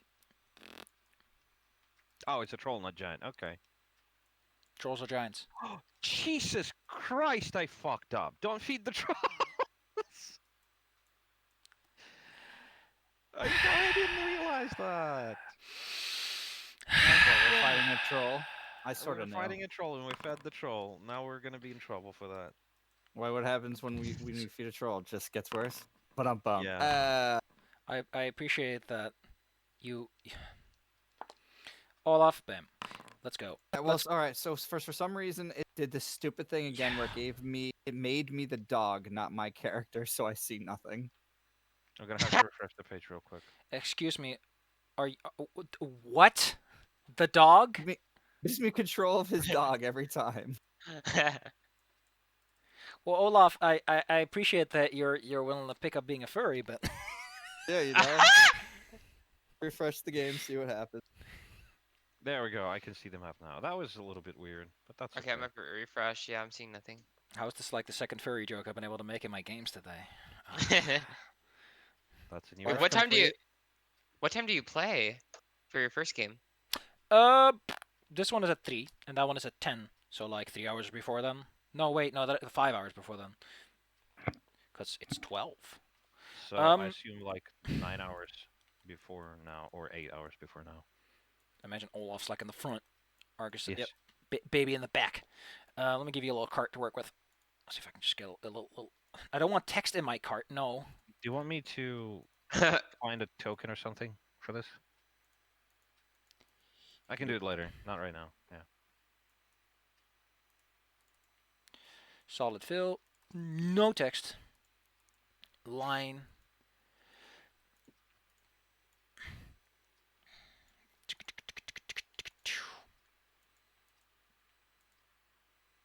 Width and height. Height is... Okay, wait. 280. Width is... This should not take that long for my I brain didn't mean to to do. like that. 420. Bad. Handsome. Handsome, handsome, handsome. Oh, there's the cart. Aww. Shark bait. Heart, bait, hoo ha ha. No! My friend owns a ferret called Shark Bait. Apparently, after a long trip, they did fine. Alright, cool. So, some people are trying to beat some people up, I guess. Olaf, you decide that you have the right to kill this man. Go ahead. Whack whack. Olaf runs straight into battle. Charge! Oh man, that's a stiff. That's a smack. That's a smack if I ever did see one. So how does it keep track of So this is a question that I always have on my mind. How does it keep track of a non-lethal damage anyway? I wish I knew. But okay. Argus, Yes. your friend has heroically led the charge. Yes. And I'm going to cast this. You cast Hey. spell. Argus Bless. blesses his friends. I encourage my friends to do better. You.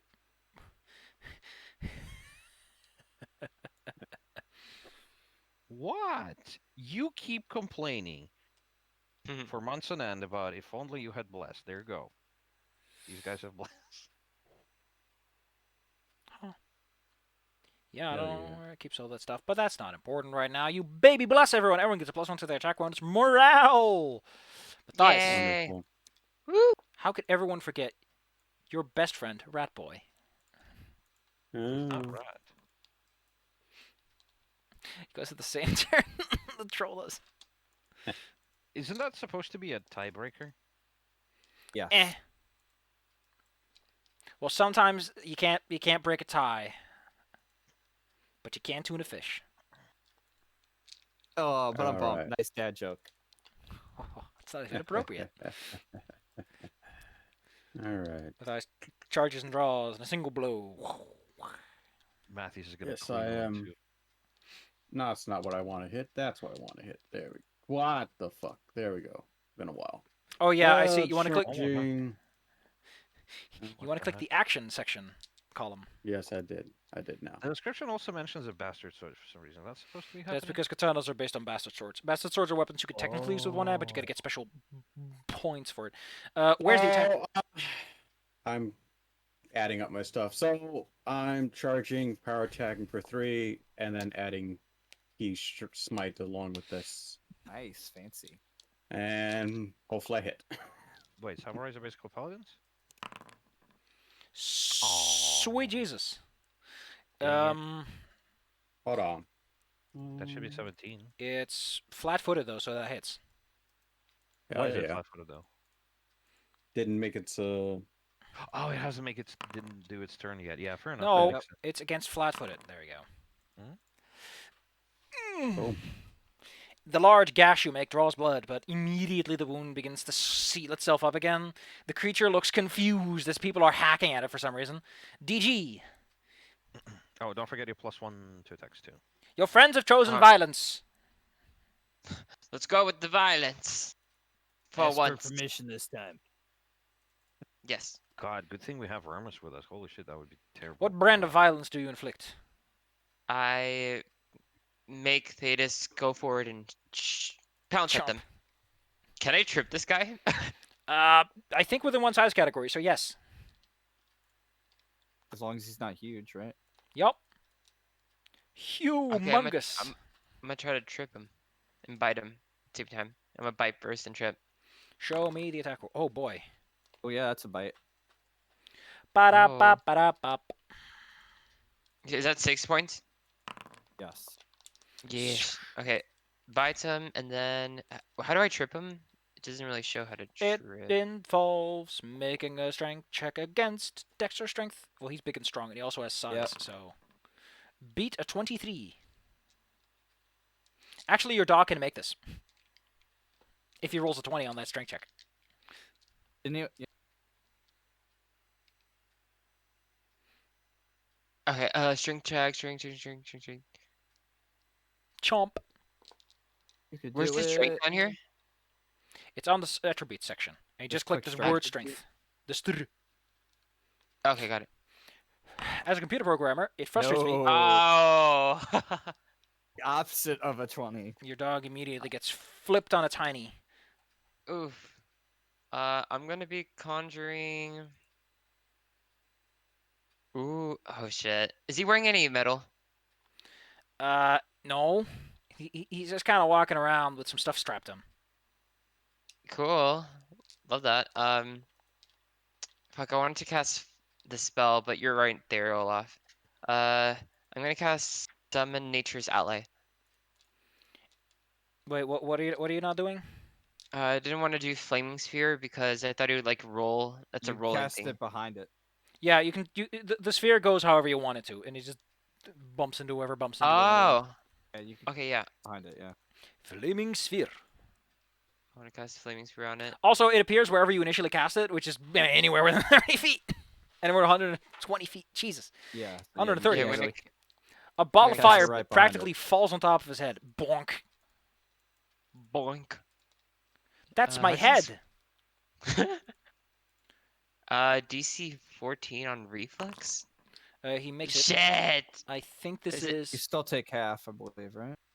Yeah, because it's not a cantrip. I It's a re- thing. no, that's a 5e thing for 1. And 2, I recall that this might be one of those negate ones. 'cause No, you if can it get enters it's a right there, space, it saving negate. throw, reflex negate. Yeah. Dang it. reflex negate. Okay. So there's just a little baby fireball around here somewhere. I'll give it a quick draw up. No, that's way too big. Can By I the way, move it again or no? Is that? No. Oh, okay, got it. Next turn, might- you can move it. I might have Ah. a token for it from another campaign. For the flaming sphere. Ooh, that looks nice. Oh, that works. That's pretty. Never mind. A roiling ball of flame sits upon the floor. The troll is again like, what's going on? Whoa! Oh, that just happens every time I click the button. Okay, cool, great. I thought you said that he was like in. He's like, oh, more. I want more. Yeah, he was like, hey, can I get more? And Oh. Olaf is gonna murder him now. Yeah, he wanted more food. Oh. He was being greedy. Yeah. And this way, I turned around and I said it didn't work. Like, gonna eat all our food. Come on. This That big, makes sense. big, Okay. big troll will throw his hands around. Throw! In a flurry of claws hitting the 2 people on the side. So the first one's for the pup. Pup gets ouchied. None of How that many- would have hit Olaf. Oh, too bad. So sad. Olaf gets the 20 though, and Matthias will take a loving 25. Oh, I'm still. My armor is 26 against giant type. Marvelous. The giant, realizing that you are probably the bigger threat here, considering how you're a giant can of meat. He looks at the dog like, maybe if I just take this dog and eat it, that'd be a giant great being way a to handle fellow. this. But he's hungry. Well, Let's- I mean, I'm also hungry. I have not taken care of Aramis' spell list yet, but that should not be a problem. For reasons I will not specify. Aramis will gleefully get in a little closer. Just a little closer. Level 1 wizard, level 1 sorcerer. No, he's not going to multiclass. Thank you. He held his hand out and conjures. Oh, no, well, he doesn't have that. I thought he had burning hands, but I guess he's a He little does. overzealous. No, No, he he didn't does. prepare one today. It does. Oh. Oh, wow. Gosh darn it, I didn't prepare any of the good spells. It is a magic missile, so we can throw that one out there. Whoop! Whoop! Whoa! What a bumpy ride. Anyway, 2 magic missiles fly at them. He's like, okay. I don't know if you guys are familiar with these large things, but I don't think he cares about much of what we're doing. No.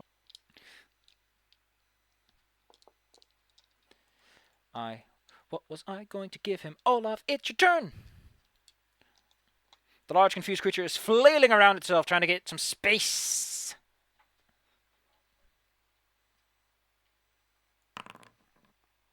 Oh, dang it. It's tough. Its tough hairs cling up your attack, causing it to decelerate just enough. Argus, Yeah. what do? Do something. Now, the bless spell is concentration, is that correct? Holy motherfucking shit, dude! Stop thinking in 5e terms, boy. Nah, I'm just kidding. I think it sits out there as long after you cast it. It just here we go. Yes, Okay. it's a minute per level, so you can cast this before a fight, and it'll be on if people just want to have a little chit chat. Yep. Fair enough. In that case, I'm going to cast something and maybe scare it off. Oh gosh. Where did I put it? Hold on. Oh, there we go. Oh. Oh, it's 5 HD or less. Now, question: does this look like 5 HD or less? Uh, At a glance. What? I wanted to I customize guess maybe. Maybe. It's a close call, so it's up to you to decide if you want to take that risk or not. I would like to take that risk because I don't want to just murder this thing if it's just a dumbass rather than like actively malicious. Marvelous. Show me the goods. Yes. How do I? Oh, there we go. Clicky. Cool. And I'm going to count for the spells for that. I'm gonna give There it we go. a little bonus because it's actually 6 hit dice, but it's fine. It is on the cusp of it, so it's also a bit terrified of the fact that you were all like trying to fight it. So it's like, Yeah, that's exactly what I wanted to do susceptible. here. Susceptible. I need to give Aramis some spells. In the meantime, our good friend Matthias can amuse us with his tricks. Yeah, it's like a 2-weapon fight finally. Hell yeah. Yeah. Dazzle us. But I ain't power attacking. Alright, roll. Oh, Oh. yeah. Confirm with an 18. Oh, FYI, I realized I couldn't use 2-weapon defense because I don't have 15, but I added power critical, so it's +4 to my confirms for the katana. So it's 22 then? Perfect. Wait, I didn't roll the other one. What? I have 2 attacks. Not letting you do your second attack for some reason. Yeah, that's Can weird. you roll the same one twice? No, let me just He roll has this a one then. katana and a different weapon is what he's doing. Let me right? just roll this one. I'll just -1 the attack then. Oh, how weird. Okay, well that one didn't miss. Still, I hit with the first one. Oh, That is funky. badass. For 12 damage. That is a critical confirmation, which does all of the good beans. Yes. It seems to be looking a bit oozy there, but it's still standing. Stomping those fists, ready to start beating you up.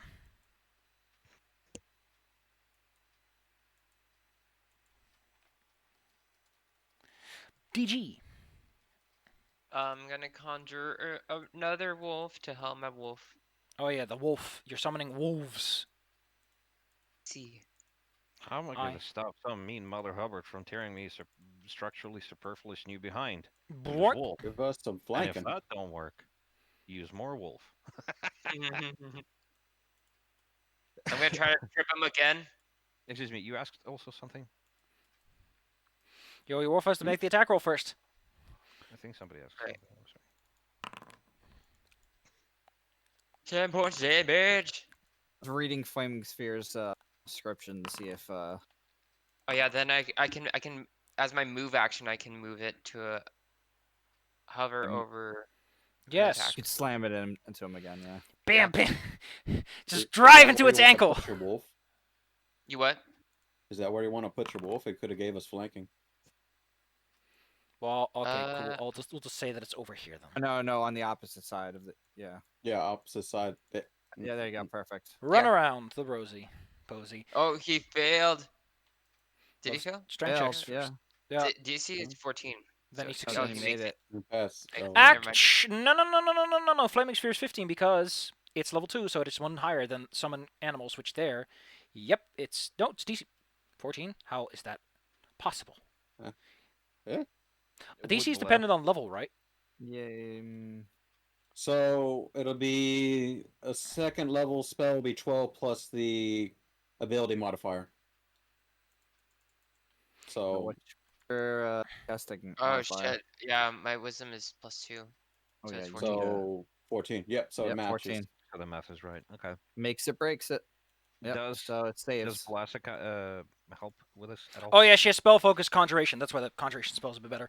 Whoop. Well, I don't know why this thing's called emo wolf, but it is. Oh, it's because of the adjectives being added.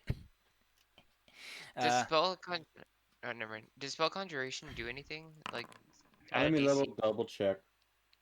Adds +1 to difficulty, so it does go up by 1.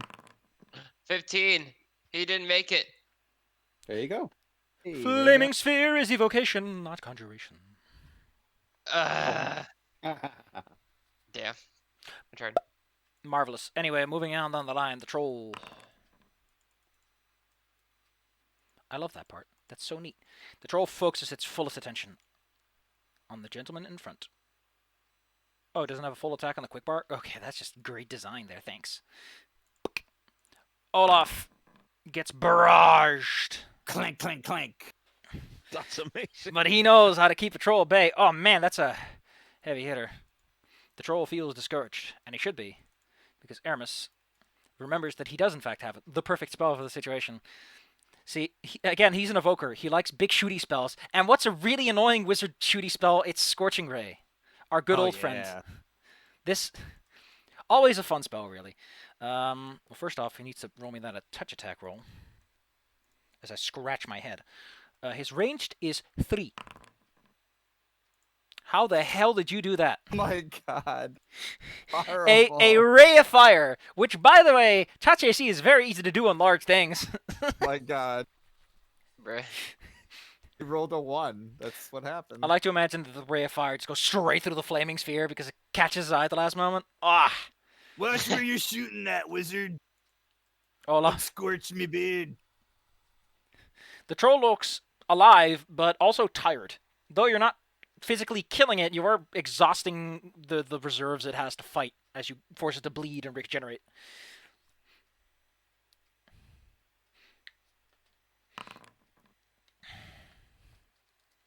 $17. 17 is what you need, buckaroo. Don't forget. I think, yeah, you're okay. Yep, that's what you need. You hit him hard. Okay, cool. At this point, the troll falls over in fatigue. It's still breathing and very much alive, but it's no longer fighting you. Someone would burn this sucker. But hold on. Try to get information from those dogs first. Well, Olaf says to burn it, and I am only going to presume that you are going to burn it. Excuse me if I'm... Hold on, let me get my dirt. Dirt! Oh my God, there's dirt everywhere. Let me I get would my like dirt. to walk over at least, or investigate those dog creatures over there. What the heck are they doing here? Are they hunting these things? Are they friends with this thing? When What they are you see the talking creature about? die, they let out a brief yip yip, and suddenly start scooting. They're pretty fast for how small they are. Hmm. And they I seem didn't very... even notice Where? those Are they little leaving? things over there. They seem to be very familiar with the rocky terrain as well. Hmm. Now, do you want some experience points or not? Yes. Argus, you get 320. Everyone else, being a level lower, gets 360. Sweet. We've reached the point where things are desynchronizing, and I'm already liking it. That's okay. I'm keeping track of it. Now we're at 3,420. Correct. Well, the troll's going to be unconscious for a bit as it slowly regenerates, but they regenerate quickly, That's why I said to burn it. and burning it will take care of that problem. That's why I'm Yeah, putting shove it in, the shove it in grass in. flaming sphere. I'm putting Oh my god. dirt. He misses Oh, a wait, no, prone troll as he tries to help burn it. It's technically flanking because the dog. At this point, your wizard, frustrated at how bad he is at shooting Scorching Rays, is gonna mope in the corner. We just used the flaming sphere to kill it. Yeah, I know, but Yeah. he tries to help. It's alright, fancy wizard. Just play with your new wand. My God, hold my on. God. I'm gonna go to Hermes and pat him. It's like, not every caster can be glorious. Yeah, you All can the be time. all glorious like me, and then I do like little to Curtsy, make I guess. yeah, like I would bat my eyes. please don't bully. He is a sorcerer or a wizard? I'm a little. He's wizard. a wizard. He's a wizard, Harry. He's a wizard, Harry. Right, he was a student of a wizard. I'm a dumbass. He's an Excuse me. evoker. That Yeah. means that he specializes in shooting explodey spells. He has the forbidden not schools bully of the illusion and, wizard. and enchantment because he doesn't want those pansy spells where you trick people. Even though that contains things like hold and blur and invisibility, which he found the scroll for, and you can bet that he's pissed about it. Oh my god. Argus, we're just joking. It's a little joke. Do not bully the wizard, druid. They're fragile. Are you fragile? He has like Um, 9 hit points. if you want the He's numbers, pretty I think squishy. he has like 8 hit points. I'm pretty sure if you slapped him on the back hard enough, he'd fall over. I mean, I can technically random with one back pat. Well, luckily you're not fighting him, so ain't that Yes, great? exactly. I just back pat him. Oh god, 4 points of damage right there. No, not that fragile. But what I'm saying is like this guy. Okay, so the joke I'm making is that the guy is actually fragile emotionally because he has an ego, but his skill Ah. doesn't match up to the ego that he has. And I understand that, but Argus doesn't. So Argus is just being in general supportive. Ha ha ha. Oh, I guess I could roleplay him saying something that doesn't make sense now. Go ahead. I'd love to listen. Let me get into lawful good version. I've been playing chaotic neutral so much for my Sunday session. Not to regret that it's so difficult. All right. A glorious battle we all had, my friends. Fear not if you worry about this troll and the way we did it in battle. We only helped other people who could be traveling the road should this thing attack. Oh, I remember the wonderful battles we had with my friends Gale and Dimitri in the Wetterstein, battling them against the Visigoths. Everybody is going to be confused about this a little bit. Yeah. But, like, you see Olaf nodding for the first part of what you're saying, and then the last part is like just you lose him. Olaf is like, they had us in the first half. Yeah, I'm like, who are these people? But you could tell that he hasn't been very emotional. He's kind of been reserved, but this is the first time he's shown excitement. Oh, that's cool. On a side note, Argus doesn't know shit about anything really, so Argus is just going to be excitedly listening to that, even if everybody's confused. I'm going to learn all the wrong names of the locals. Well, yeah, I don't know who these Visigoths you're talking about are, but I'll stand with you against a troll any day, my friend. Invisigoths. Are they your friends? Invisigoths. Gosh. Were the kobolds speaking Draconic or what language?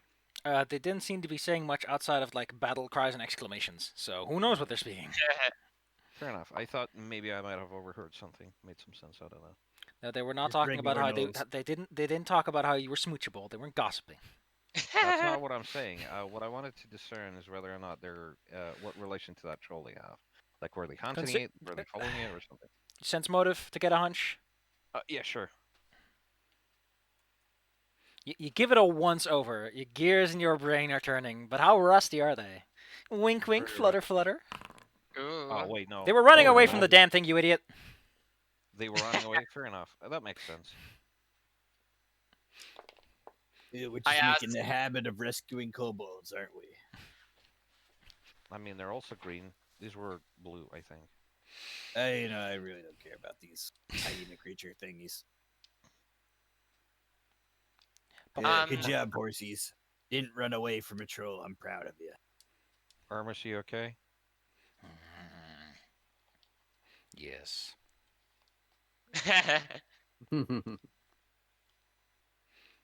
Let's go There'll sit be at the more back.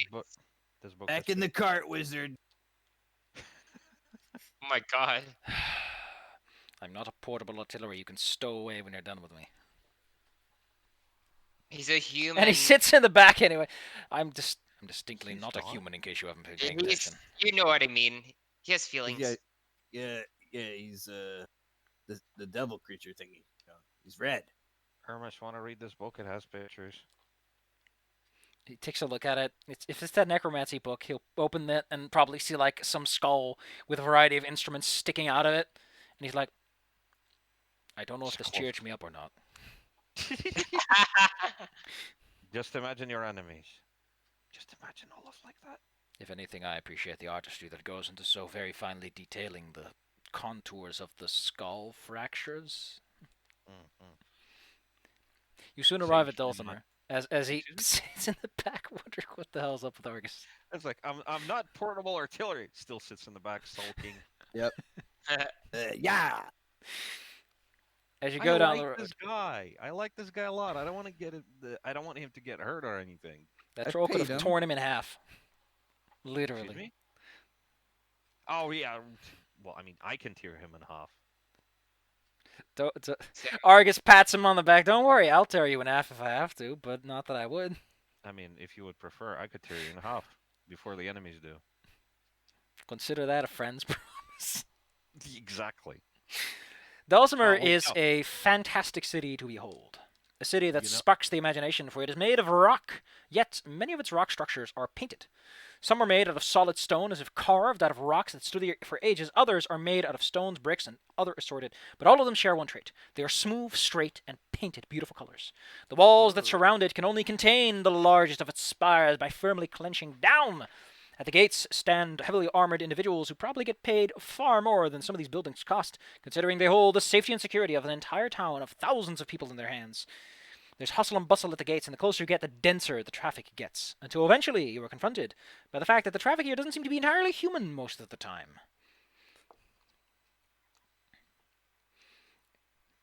Which is to say that as you approach, it becomes obvious and apparent that orcs are just able to walk through the gate after a brief introduction. Oh, how many days were we on the road between 5. the initial fight? 6, technically. You were 6 on the road for like because- half a day after that, so. Okay. So you're still on the same day. Gotcha. They're cool among the people. Is that what you mean? They can walk freely. For some reason, yes, which is kind of unusual for a large town to be this like chill. Some of them have like slums, surrounding areas where you can take care of business and trade like that, because who will turn down a pretty penny? But here, it in the town, anyone who grows up in a human settlement will probably have a brain fry. Like that's the people the wall is for. Quick question: is Hermes and Argus in any way welcome, or should we stay out? You can always try. Is the answer to that question? You don't know yet. If you talk to every guard and ask everyone a question. Well, I would like all of to when they approach to ask about that. Probably have to pay for your lizard, but maybe. You have my money. You approach the gates where merchants and other individuals are vouched through. There appears to be some sort of tax for adventurers and merchants, as in anyone with enough money to spare is asked to pay a silver piece to help contribute to local taxes. Yeah. The person you confront is, at first you think it's just a helmet, but then you very quickly realize that this is actually a person with a long snout in full plate. And then, from the corner of your eye, DG and the other passengers would probably start to notice that it's not just armored people at the wall. These actually have proper spellcasters in reserve, waiting to start slinging shit if anything goes down. Because there's people in less armor, or reading books, or holding on to like wands and scrolls waiting by. They got a tight ship here. My kind of town. Mind if I ask what your business is? The more human-looking of the two guards asks you. We are looking for someone. And we're trying to That get food for our other party members. Personal reasons, I assume. Yes. Does that go for all people here? Are you a single Yeah. cohesive group? Are you performing escort services or deliveries, etc., etc.? Not at the moment, but we're always looking for work. I'm sure you can find plenty of work in this town, if you are looking for any. Otherwise, your sort looks like you should just move on the road. I've heard there's plenty of ruins in the mountains. Either way, welcome to Dulcimer. Enjoy your stay, and please do not make a mess. We are diligent in clearing them if they become too problematic. That goes doubly for you, lizard. And for the devil you insist on smuggling. Yeah, he's all right for, a devil. He sulks Gotta as work much as on the others. He's got to work on his fire spells a bit, but he's all right. I could tell by the sulking that something was amiss. Fuck. As I mentioned, a good stay. I think you will find the Wisdom Goblet a good place to get your night's rest if that is what you wish. Thank you for your help. Yep, bid tomorrow. I didn't expect to find one of you this far from the Winter Woods. How interesting. Oh. Oh, nice to meet you too. I'm busy, move along. And he starts waving his hand like, keep moving. Yeah. As you go into town, it is indeed busy. Towards the walls, the structures are distinctly tighter together, and it feels almost like you're suffocating in the air of stands with fires waving into the hallways, forges nearby, the stink of slums. But the further in town you go, the more you move towards the citadel, the nicer this place gets. The bright paint is not as tarnished towards the bottom here, and in fact is almost persistent and clean. Until you reach the large square, a massive grassy area with a fenced section surrounding a single large tree, which seems to be well tended for, given how large and vibrant it is. From here you can see a variety of shops around, which is to say this town is so large that individual shops really aren't accounted for. It's just you want to buy something, you spend some time shopping everywhere. Bro. Yeah, this is Can I what a big town looks like. can I see the tree? Like touch it, or is it guarded? As I mentioned, the tree is surrounded by this wrought iron fence with spikes at the top, picking in every direction they can. And there seems to be a gate, but it's locked that leads inside of the terrain. A small sign mentions that this is some sort of special tree given a long time ago as a peace offering of the elves. How's the Whoa. stonework look in this town? Immaculate. It's possible the Yeah. dwarves built the city. Yep. Huh. Built this city on rock and roll. No! It's fine dwarf work right here. In fact, I think I brought some of this stone. Wait a minute. Shredded carrots in the player's handbook font? Pretty funny. Ah, what a goober. Argus. And the Yes. rest. What do you do now that you're in town? It's clearly Keep a low the profile. it's clearly the afternoon. It's not hard to keep a low profile when you're surrounded by people and you've done nothing. Yeah, let's go find ourselves a nice tavern. I need to wet my beard, if you know what I mean. Yeah, he was Yeah. talking about that a goblin tavern. Oh Wait, my what? God, let's not go there. What, there's a goblin tavern here? He said that, right? No, he mentioned the wizard and goblet. Goblet. Oh, sorry. With the T. Ugh. You got me trinket. excited for a second. Sorry. Now, there is one thing which I think everyone but Olaf notices, which is there are definitely goblins in this town. You should probably keep a leash on him. Oh, fuck. Yeah, I'm gonna get you. You better keep a leash on me, or you're gonna get arrested. Olaf, don't. Yes. I will not allow you to fight a whole town. Like the hustle and bustle is enough that he doesn't that it's hard to just pick it out as you're walking through. But if he ever gets a glimpse of it, I think he'll just immediately start noticing them. You know, it's like one of those magic tricks where suddenly they're everywhere. Yeah. Oh, does anyone, Ambush! Oh! does anyone need healing? Is anyone in need of heal? Well, since we were traveling, I assume we're already at maximum because we restore like what 2 per day. No, Actually. that's why I asked. It's the same day as the troll fight. Ah, in that case, Yeah. yes, I might need some. Although I believe, I might have some. I Cantrips feel like for that. it's your dog and Matthias that took damage, right? Yes. Okay, I'll cast Cure Wounds on you, Matthias. 5. All right. Cool. Nice. No. Well, and I suppose I'll slap myself for 1. When did you take damage? Oh, from the bats. That's right. Mm-hmm. He got batted. Yeah, Cast Cure Wounds on my dog. they just slap me in the face a lot. The bats are mean. The bats are mean. Please stop! Ow! It's healing right there on the doggy. Doggy. Yeah. Dookie.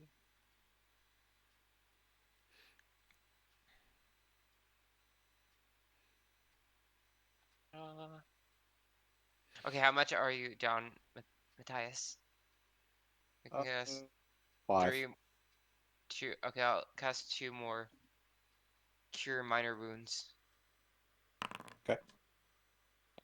Yay. Alrighty Yeah, then. so plus 2. So 1, 1. He gives you a head pat when you heal them. Yeah. Oh, how tall are How you? tall is 6'7"? Oh shit. Thank you. Oh, who was that person you were talking? You said Gail and Dimitri. Who are they? 2 rather large individuals from Muscovy. They are about a few inches taller than me. Love the taste of vodka. Quite a bit of inquisitors. Whoa. So you just met Wait, them? They're your friends?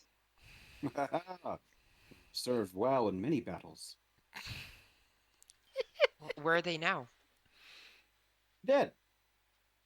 Oh. it happens. How'd they die? Dying. Died fighting a god. A god. Did you help them? Of course.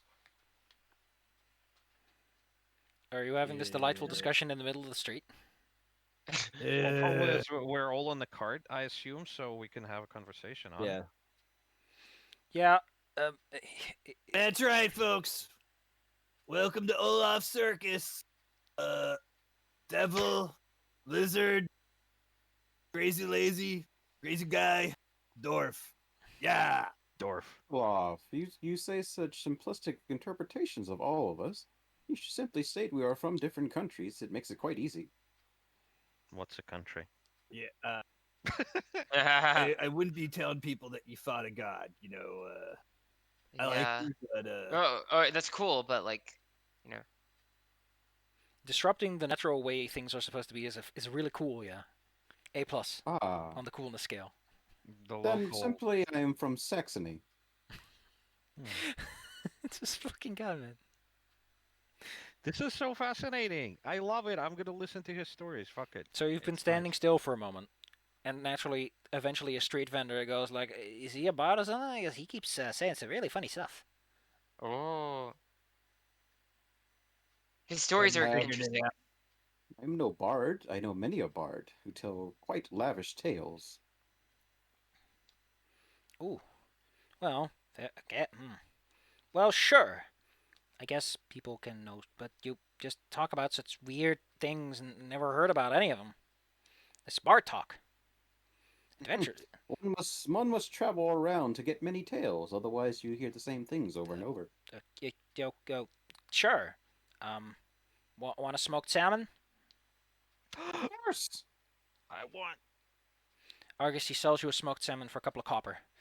And oh boy, Good. there's some extra seasoning on it to give it that little extra. It's good. Then they waddle back to their stall, confused at this weird man who speaks of strange things, but is apparently not a storyteller. What a weird man.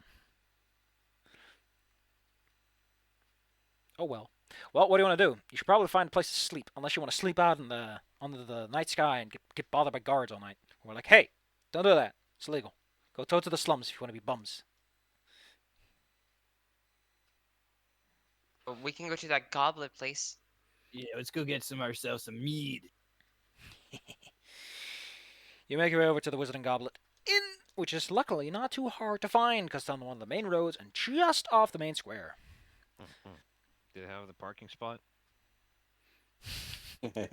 This single-story stone wall building with its vaulted ceilings and accommodations in several small rooms, it is a gorgeous place, a large place too, with part of its eating area is actually under the open air, letting the sun shine in when it can.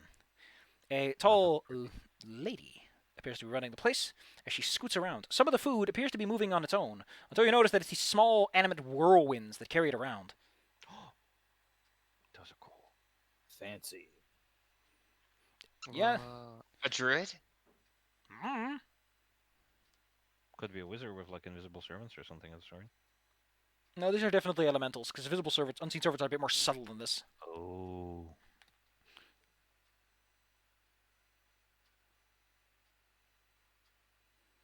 No, Well, I suppose oh, we're going good. to order the bats for the night. ooh. Yes. Well, it's a fine establishment, so it'll be a gold piece a head. But a fine room you'll get. I want to talk to her. Sure. Um, how morrow, Delsarin? But hi. Are you a druid? What makes you ask? Oh, cause I'm a druid too. I just wanted to know like more druids in the area. Well, I mean, I've never heard of a druid who opens up an inn. I think you're talking about my wife, who is the druid of the two of us. I don't know where she got Oh, these guys from, but they do give this place a little extra marketing potential, don't you think? 1000%. Where is she?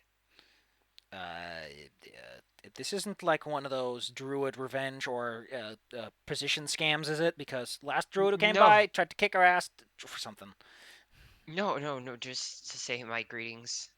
I'm a druid from Winterwood, so Oh, really far. you go there, past the open area with the tree. You go past that. In between the rooms is a door that leads to a small yard in the back. Don't go to the house. That's ours. I'm gonna write what he said down on my book. I'm like, okay, Wonk. thank you. I'm gonna go. Guys, I'll be right back. I'm just gonna go say hello to The this druid druid. has vanished and will never return again until we see what happens during that scene. But for now, what do you do? You've been left one party member shorter than usual. But yeah, those little win things are fancy and all, but I don't care about that. What liquor you got? Your finest. We have brandy, wine, ales, ports, cider too. Got any dwarf fire ale in this establishment? It's harder to come by nowadays. I've heard that most of their mountain fortresses have been doing too hot. But I should still have some. Doesn't get ordered all that often. Yeah, give me some of that. How strong do you want it? The strong type. Yeah. Yeah, that'll be the silver piece. And if you vomit on the floor, it'll be a silver piece extra. laughs at you. He laughs at him and he puts a gold coin on the bar. Leave the bottle. So she doesn't get you a bottle. She gets you a vast tankard and a small barrel. Yeah. Judging by how easily she carries it, she's probably used to serving odd barrels of liquids. I like it. A wizard This- hand she lifts. Once you tap it, sitting at your fine little round table on a barrel, the substance that comes out is strong and smells of fire. Yeah. Remarkably This will put hair on your chest. and burn it off too. Ew. Damn. I don't have any hair. Am I gonna grow it spontaneously? Well, Your scales like This one, can I get Quiver. anything for anyone else other than the man who has a meaty thirst? I wonder what Argus would order actually. So, are you more for poultry or are you more a? Poultry's good. Okay, then I got some pickled chicken, That's awesome. curd cheese. pickled chicken. I'll pass on the milk-based stuff. Okay, I'll get you an extra dish of pickled chicken for a couple of copper. All right. Anyone Yeah. else want anything? Just a special and a glass of water. Well, if you can afford it, I have had someone sell me something that they claim was phoenix meat. Ooh. I do love a good surprise. Go ahead. All right. Just All right. So yeah, I'll take care of that. If your friend happens to start killing my significant other, you're paying for that. right? I guess. The Aramis orders probably like the same Argus does, but he does want the cheese. Yeah, I'll take some sausages. He can. If it comes with the order, then he can just have my portion. It does take long for the meals to arrive, and indeed, quite living up to the status of this establishment and its location, the baked phoenix is interesting looking meat, to say the least. It's warm and doesn't feel like it wants to get cold, and it fizzles and sizzles with a distinct succulent air. Succulent. So it's either just really good chicken or Phoenix. In the meantime, someone is in the back is in what is effectively the back front yard of the inn owner house place. It's a weird block when you think about it, because it's the inn in front, and then there's a yard, and then there's a house where apparently they live, and a wall that sections off the yard from everything else. So you're going back there. In the backyard are several small sectioned yard areas where plants are being grown, a variety of herbs and spices, and the lot. And the person running the whole place, you can feel it in your heart of hearts, is definitely one of them druid people. Ooh. One of them waves their hands and plants start growing kind of people. Cool. Hello. Hello. How can I help you? She asks. She's awkwardly mixing two very solid substances together, but trying to force them to just adhere. Hi. I'm sorry. I'm just excited to meet another druid here. I'm from Winterwood. Chase, isn't that? Is that east or west of What was That is west. No, I North- mean relative to the Chandlewood. It'd be west, by the way. Oh, west. Wow. You're really far away from home. Is this an exchange Yeah. program I wasn't told about, or what? Oh no, just traveling. Just get to know the area, learn more druid crafts, learn other druids. Yeah, they're a bit few and far between around here. I don't know what it is. I think the weather's just a bit too hot for the earthy types. I just wanted to know how you created those elementals, the air ones. Create it. Creating elementals isn't something that works out most of the time. Oh, you asked them? Well, when you're around a place long enough and you shake enough hands, eventually you can make a couple of friends. I mean, they're not very strong elementals. Pretty sure the average commoner could probably wrestle one to the ground if it was physical in some capacity. So you can befriend elementals. If you try and know the language, you can befriend anything, really. But that's What not. language would you need to learn? I think they call it Orin. Yeah, Orin's the language. Orin. Okay, because we did encounter some elementals, and I'm not sure if they were friendly or not. Well, it depends on the elemental. They don't all speak Orin. Only the ones associated with the plane of air. At least I think, if I got my studies right. Well, I will look into that. Do you know the nearest library? I don't read too many books, but I'm sure that the church nearby can help you out. There's a Church of Morton church- around here.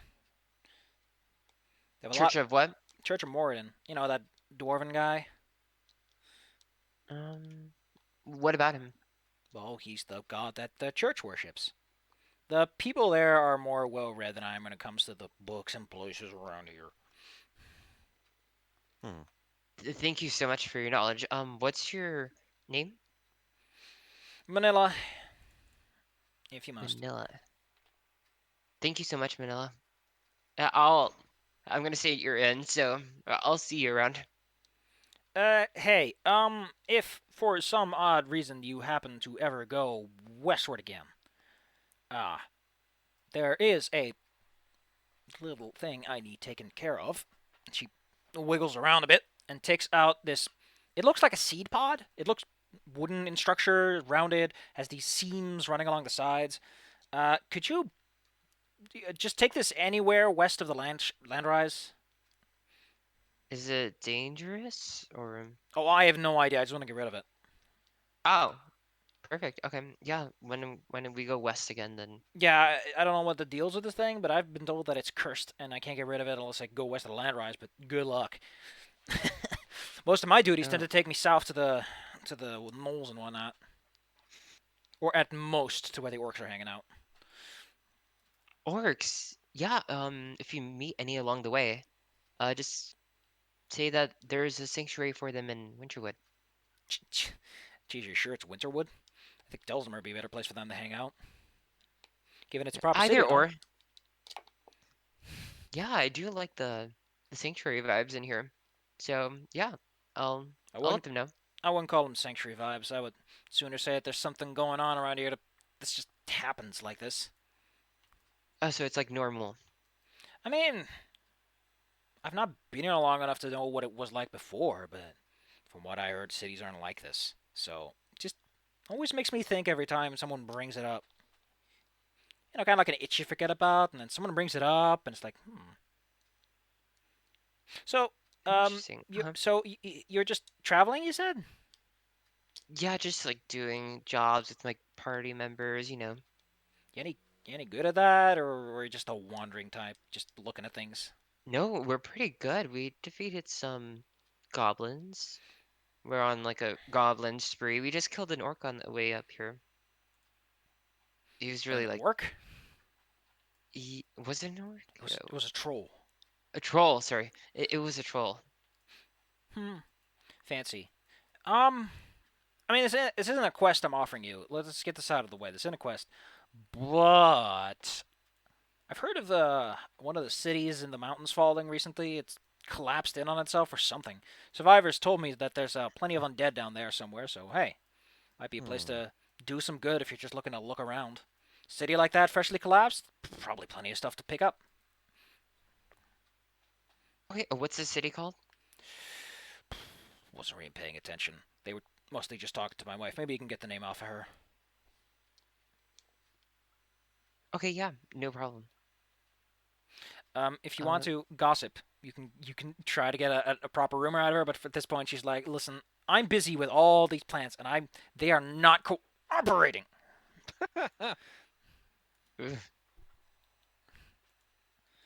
Okay, thank you for letting me know. Just gives you a thumbs up as, "Oh, jeez, didn't know you could use them that way." Woo, that's one hell of a swing. Bid Morrow. Oh yeah, she nods after a moment. After they realize that there is a slang for goodbyes. Yeah, after a moment when you realize, oh yeah, that's what some people sometimes say. After it's been a while, at this point you've presumably digested either a good portion of your meal or we've been looking at it cross-eyed. Who? All the people who were inside and eating. Oh, yeah. As you walk back in, what has been going on since then? Because the crowd here is if you want to talk to someone, you can always just sit at their seat and force them. But the average person there isn't exactly browsing tables. Clientele seems to be varied between a variety of humans and the lot, but distinctly, sometimes something walks in that does not belong in the categorization of human or near human. Huh. Like you'll even see some lizard folk Argus, although most of them are definitely not liking the hotter weather around here. Does Argus like it? I don't know, do you? Well, that depends entirely on. Oh, I do suppose I get a say in this. Yeah, duh. Maybe it's okay. Well, I mean, I thought it's like, well, it would be a roll or whatever the way the character feels. Yeah, man. Whatever you like, the weather's up to your character. In case I do, I just need to stay hydrated. It really doesn't help that Delzimer is a concrete jungle. It retains heat. To be perfectly honest, it's actually a little bit colder in the cities. Oh wait, no, not the other way around. Yeah, never mind. Colder in the cities. Dude, you do know that it- India is literally suffering from global warming and its massive urbanization causing a huge heat sink. Yeah. because it's heat sink is specifically. I was thinking about the wrong thing. It's that it retains the temperature for longer, so it's going to stay cooler in the morning, Olaf. but then in the evening, etc. That was a mean, properly brewed dwarven ale. Burp. The downside is, because it's something actually designed for your physiology, whew, after all those wet ales that they serve around here that people think count as booze, it's a little off-putting to be back on the old way of things. Mm-hmm. Argus, Every Yes. once in a while, someone taps you on the shoulder, and it's like, and probably because you look so big and dumb, it's like, hey, want to play a little card game? Olaf told me not to. Oh, come on, it's just a fun little game. Olaf doesn't have to know. Mm-mm. Listen, me and my three pals over there, we're playing a fun game. You can make a lot of money, pay a lot He's of gonna debts. kick my ass harder than I will kick yours. Oh. What did you just say? Thing. Just for me, I Oh! wasn't paying attention. So I need to repeat.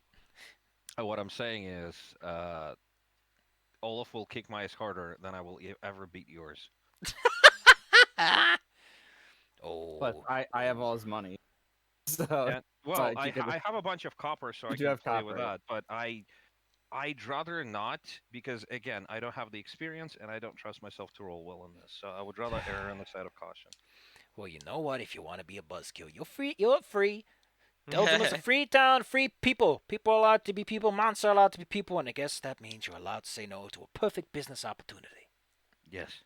You enjoy the fact that in the future, another person who took your place will be walking around in the fanciest thread, living the life, while you sit here drinking some wet ale. Mhm. The fact that you so flatly decline him, you watch his face go from the slick, smooth talk to like, fine, bye. Disappointment. Yeah. Huge disappointment.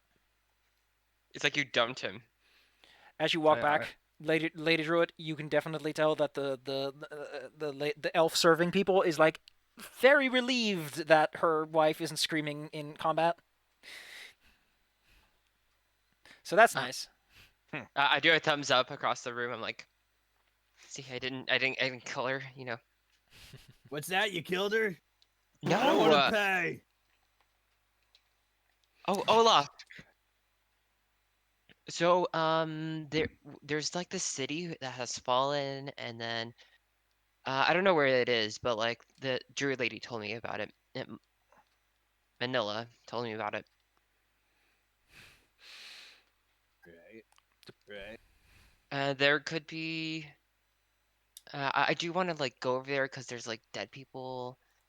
Kind of want to spread some like love to the dead, you know. Right. But So they could. this isn't the dwarf ruin we're going to. This is another ruin. No, this is actually the same place. Right. Right. So there's undead goblin creatures there too. Got it. Yeah. Oh right. Okay, I've never killed a dead goblin before. This will be new. Yeah, it's like you're gonna kill it like again. You're right. So yeah, I'm gonna go. Do you want to come to the Church of Morton with me? He's like a dwarf god or something. yeah, I know. What you want to go pray to the Allfather? No, I want to get a book. They had a book on this language. I want to learn. Actually, the way she said it implied that they would know where to send you in terms of libraries. Oh, okay. Yeah, they have information about where to send me. After all, clerics do sound like they'd know more about books than I druids. mean, I guess I could walk with you there. Sure. Okay, does anyone else want to go? I yell it to the rest of the group. I'd rather not stay alone. Because all these tempting people are Oh. tempting me. You see Olaf walk back over to the table and he picks up the half drunken keg now and he goes, All right, Rhodey, let's go. You should get a second one and then craft a helmet with two Great kegs. idea. With the straw. How did no one think about this before? Oh my God, Blizzard! What in You'll the be a heck? hit when we. You'll be a real hit when we finally get to the Hammerfist halls. Let me tell you. Keep spitting out ideas like that. A real hit. A real We're going ritzy number. That's the word I was looking for. Ritzy number. I love that. off to the Church of Morton. We're gonna find a book. Cheapers, mother clucking creepers. What a way to put it. What a way to put it. Well, it'll have to be in the morning because it's late in the evening now, and you should probably get your sleep. Oh yeah, sure. Yeah, don't forget to take Don't forget to click the. the rest button. rest, but There's a button. When you click it, your character gets the slots back if the ones they prepared back. I think I'm just gonna put Aramis in the party section because oh my goodness, I don't like opening a whole other sheet every single time. He's gonna keep preparing a whole bunch of Scorching Rays until he gets it right. Yeah. One of these days he's gonna crit, and then he's gonna be the happiest fucking tiefling ever. There's gonna be just a bunch of smoldering shoes, and he'll be like, "Told you I could do it." With a swoosh of his hair. It's morning. Once you've taken care of all your daily preparations, reading up on your spells, praying to nature to provide you in these dire straits of urban jungle. Yeah. After Aramis slams his book shut and walks outside, he's like, all right, what are we doing today? Is there anything we need to do in this town of rocks? Duh. We're going to the Church of Morton. You want to join? Sure, I think it'll be a lark to see how that works out for us. Cool. Okay, everybody got their food. Everybody got their lunch. I'm just like double checking. You can just buy along the way. Yeah. Okay, perfect.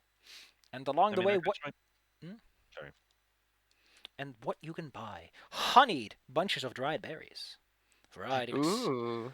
There's these seasoned meat snacks that have been impaled on twigs and sticks.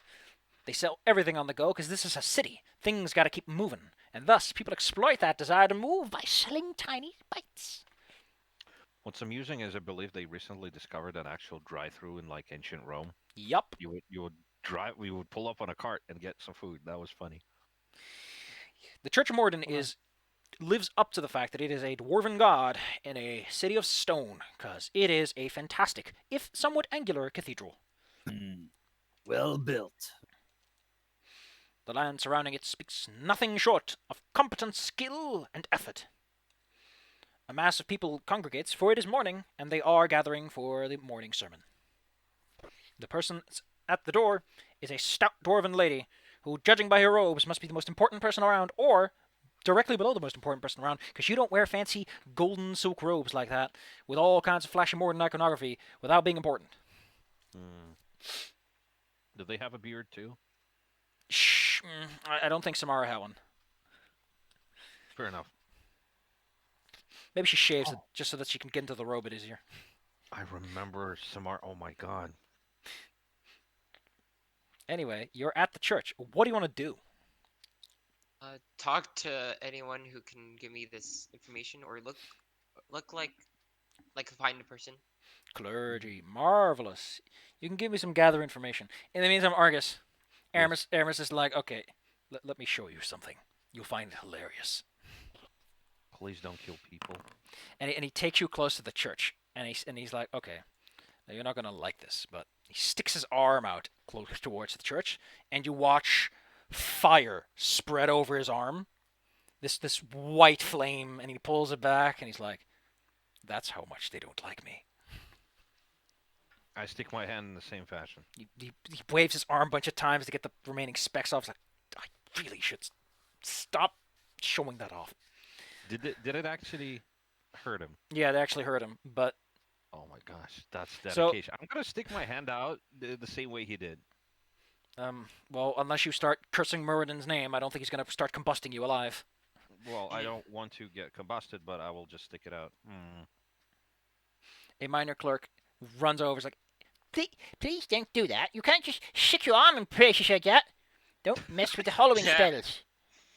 I was just curious. Please forgive my buddy.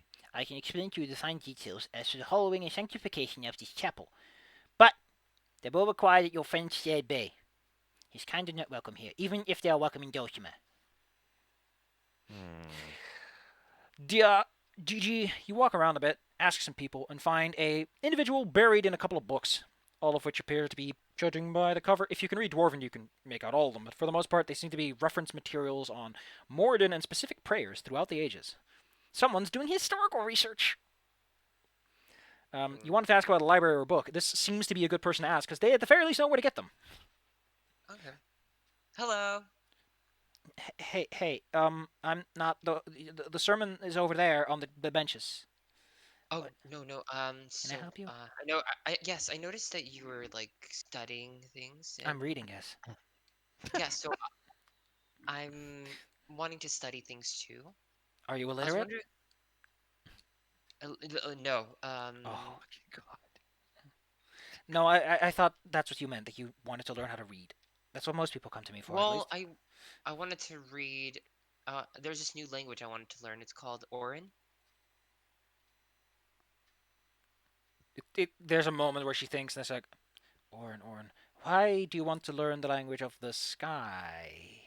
It's not a very typical language, I can assure you. There are better languages to learn if you want to talk to people. Well, we've encountered other air elementals here, and I want to get more in tune with nature. So,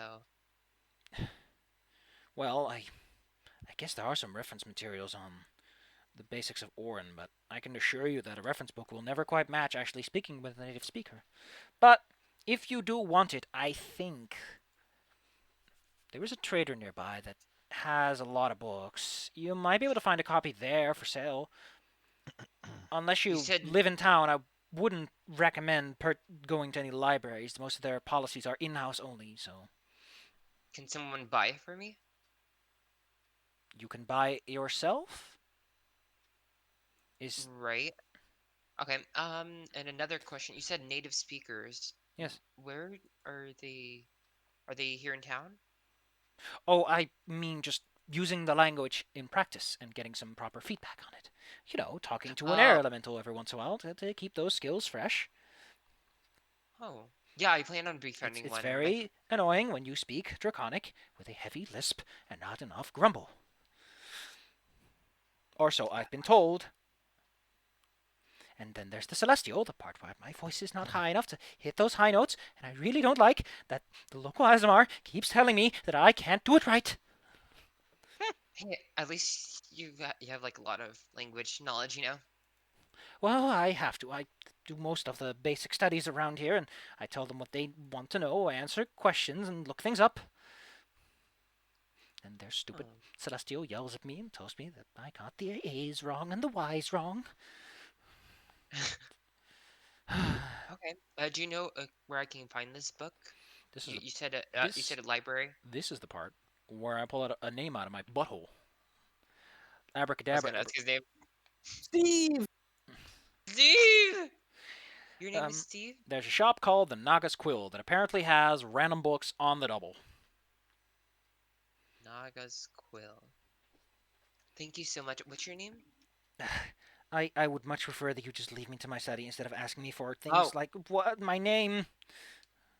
My apologies. I will leave you to your studies. Thank you so much. Bidmaro. And then when you walk away, she like whispers her name in such a way that you can't even hear it. What was that? Theory. Yeah, you said something? Theory. Since you insisted. That's her Terry? name. Her name. Theory. Okay. Nice to meet you, Theory. Thank you. Yes. Bidmaro. You I think I return heard to of the that. group and you find Olaf talking. I think that by this point, Ola has to roll me a luck check. Roll me a Me? D100. The odds that you Oh. randomly run into a goblin. Oh, shit. It's a holy place. I'd like to think he has half a brain not to do it. So luckily, I think that Argus, since he's so tall, is able to see like goblins, and he probably is that moment where his brain realizes what's going on. But luckily, Olaf doesn't run or notice any of them so far. But again, ticking clock element of a character with a grudge. Yep, you're right.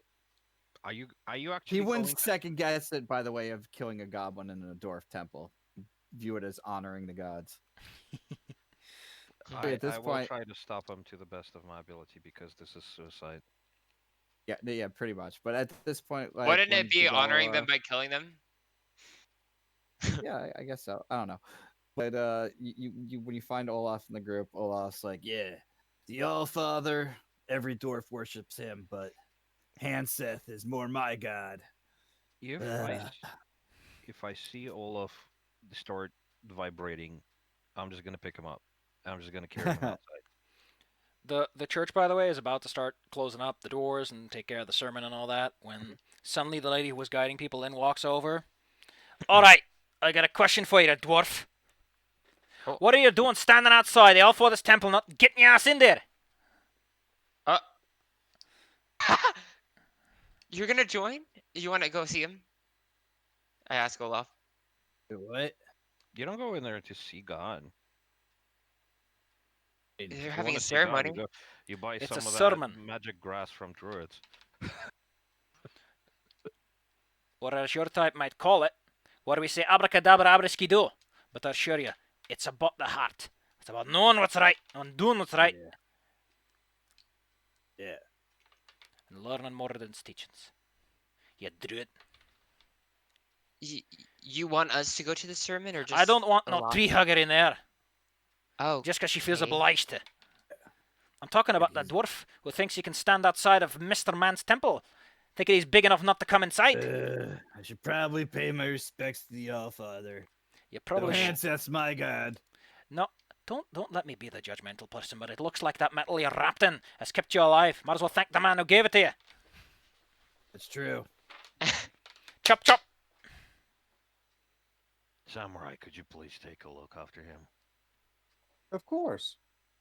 I don't think I'll be welcome in that place, so I'm basically asking Matthias to Yeah, same. keep him safe from harming. Better yet, keep goblins safe from. If there's a goblin in this temple, every other dwarf's gonna help Olaf kill him. Would Literally. Yeah. Most would. Most would. they? But I've noticed like goblins in here. Did I not? No. The actual temple? I No. think we were outside, all of us.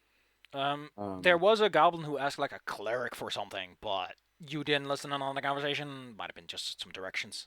But Okay, none of fair them enough. Well- entered the temple itself. Well, just on the off chance, Matthias, I'll pay you money, good money, to keep an eye on him. You're paying a friend to keep another eye on a friend? Argus is Because done. Kinda because a sounds- favor. I'm asking for a favor, and I mean a monetary reward would be probably the easiest way. And of it's doing not it. a favor anymore. Yeah. In that case, it's just a favor. Could you please take a look after Olaf? Yay, I'm gonna add get more too many land. complaints about, you know, how a tall hat or a tall haircut in the movie theater, and it's all for dwarves, and there's gonna be like a 7 fucking foot tall dude, or well, lizard lady dude. I don't know. Well, everyone who doesn't go inside, by the way, is not going to be entertained by the long, lovely sermon, which is going to take an hour. So you're just outside for that period. Yeah, I'll hang out. Oh, I want to have go things to inside. read. Can I go inside? Well, the lady said that she preferred not to, but she's not stopping you or anything. Fuck it. You're human, I guess, right? Yeah. So, I guess Matthias will tell Argus, no need to give me money. I still find it strange that in this land that they don't let Mongolians go around anywhere. I love that. That's good. Goddamn Mongolians. Finally, something I understand. Goddamn Mongolians. Handsome. Argus, Yes. you are sitting outside. Yeah, I'll guard. With I'll Hermes. guard the thing with Hermes. Yes. We should buy like a card set or something, since these guys actually try to convince you to play with them. Yeah. Hermes just starts reading his book, and he goes, ugh. There's What? something unbearable in the air. Do you sense it too? Well, He's like, Um, no. Now, right now, out of character, I'm a little clueless, but I'd say that no, perhaps not. But could you be more specific? So oh, I come could. on. That air of self-righteousness, that sensation of someone thinking that they're the best person in the room. It just bleeds from that temple. Well, that's just how Olaf always is. I think that's just because there's a lot of Olafs in there. I'd like to think that Argus just uses Olaf because look, One Olaf, the- two the idea- Olafs. the idea is that I'm supposed to be bad at names, but I keep calling him Olaf because it's so simple to remember. I would imagine that Argus is just using Olaf as a catch-all term for dwarves. There's a lot of Olafs in there. Yeah, that's fine. That's fucking hilarious. That's why Argus is calling Dagala out of character Dagala, but in character they're calling them the druid, the samurai, Druid, yeah. the well, I don't want to call him the fighter, but Olaf is good. And the Okay, tiefling so knows it. Argus and Irmus just sit outside in a small nearby park, waiting for the doors to open again. Well, I assume we are in the cart, so somewhere, yeah, parked Everyone somewhere. else is inside, I think. Place, So I suppose. Well, you a guys have fun. fine sermon takes place. Indeed, Samara, as she introduces herself, Samara Stoneheft, provides a beautiful sermon, which focuses quite heavily on staying true to oneself, rising up against excessive greed and avarice, striding. Delivered in common or Dwarven? Fun word. There's a distinct duality to it. There's definitely parts that are just common, and then there's the long, extended sermon parts that are in Dwarven. Gotcha. Preserve the original intent of the text as she has it. Yeah, it's like church priests reading Latin at church. Yep. And like talking in English for the rest. Gotcha. So that the people here who don't fully understand Gosh. Dwarven or just miss a few words can keep up. What's interesting about the sermon is that at a certain point, a very tall person takes the stage who has a pristine white skin that can best be described as literally white and sparkles as if someone took diamond dust and just scattered it all over their skin. And their hair is golden brown. What an Celestial? excessive person. Is that something like a celestial? I don't know, but they talk in a high and mighty voice and speak loudly on the corruptions of the city and the purity of the heart, and I must all stand together against the evil and blah blah blah. Ugh. Even By the outside, way- Argus can hear the self-righteousness in that voice pierce through the door, and your friend is actually like trying to clear out their ears at this noise.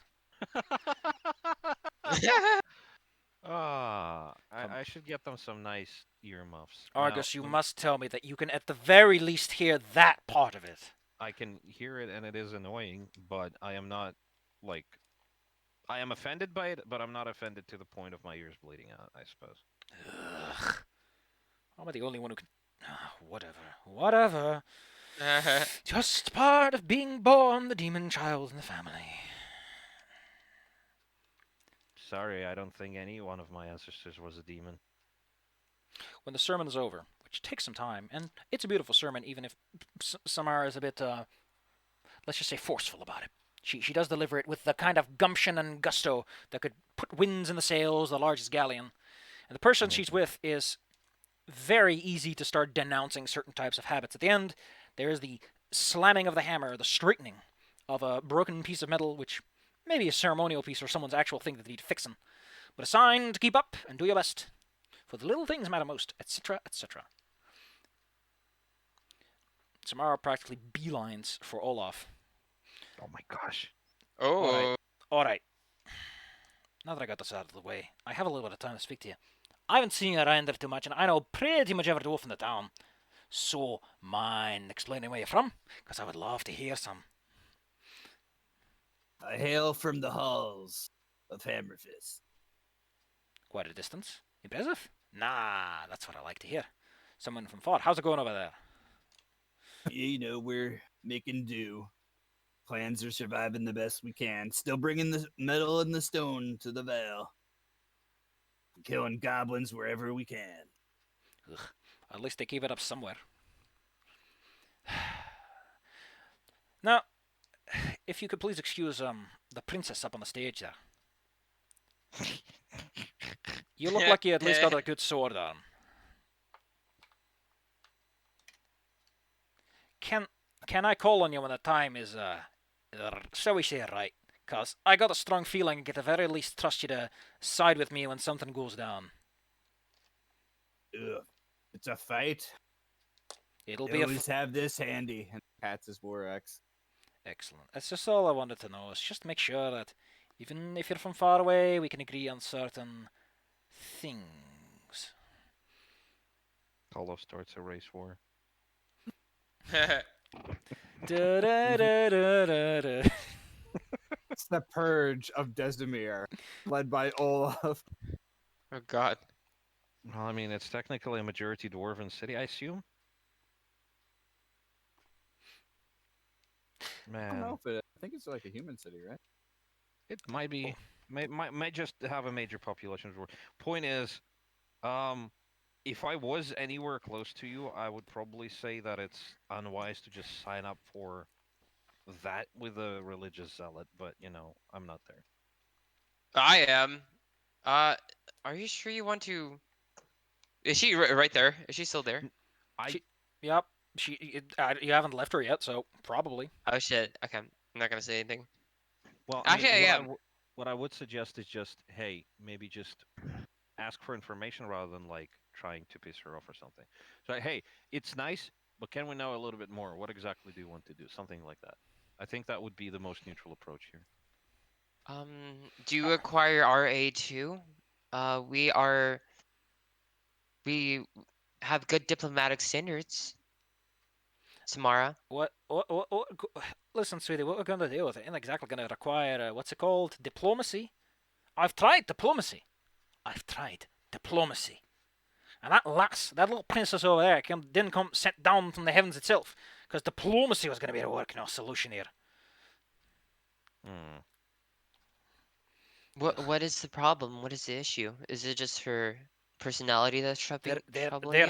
There's something rotten in this town. So rotten that I keep getting dreams and visions from Morden telling me to clean it up, but I don't know what it is. And I just know that something's going to go down, and it's going to be big, and it's going to be dangerous, and I'm going to need every sword arm I can to keep this town somewhat in order when that happens. Well, if it's evil, then we'll help you. Well, It- I'll help you. Well, I it'll don't know. probably be evil if it's willing to rise against the Church of Morton. Or it's one of those Nancies who thinks that, oh, it's all about freedom. Ugh. Well, freedom won't make you a pie. Freedom won't raise your crops. We're gonna go to a city that's been fallen nearby. Do you want us to stay around? Do you think it's gonna be certain, urgent? Oh, I have no Near- idea when it's going to happen. It's been a vague feeling for a few months by now, so you can go where you like. I can't force you. It's just that when it goes down, I know I can call, as it were. Nah. You, if it's an enemy of the dwarves, I'll be around to kill it. See, what I understand is that it's a dragon of some sort. Or something of Ugh. avarice, like a demon or a devil. Yeah. Or worse. I don't really care about Dragon. demons or devils, but dragons, huh? Interesting.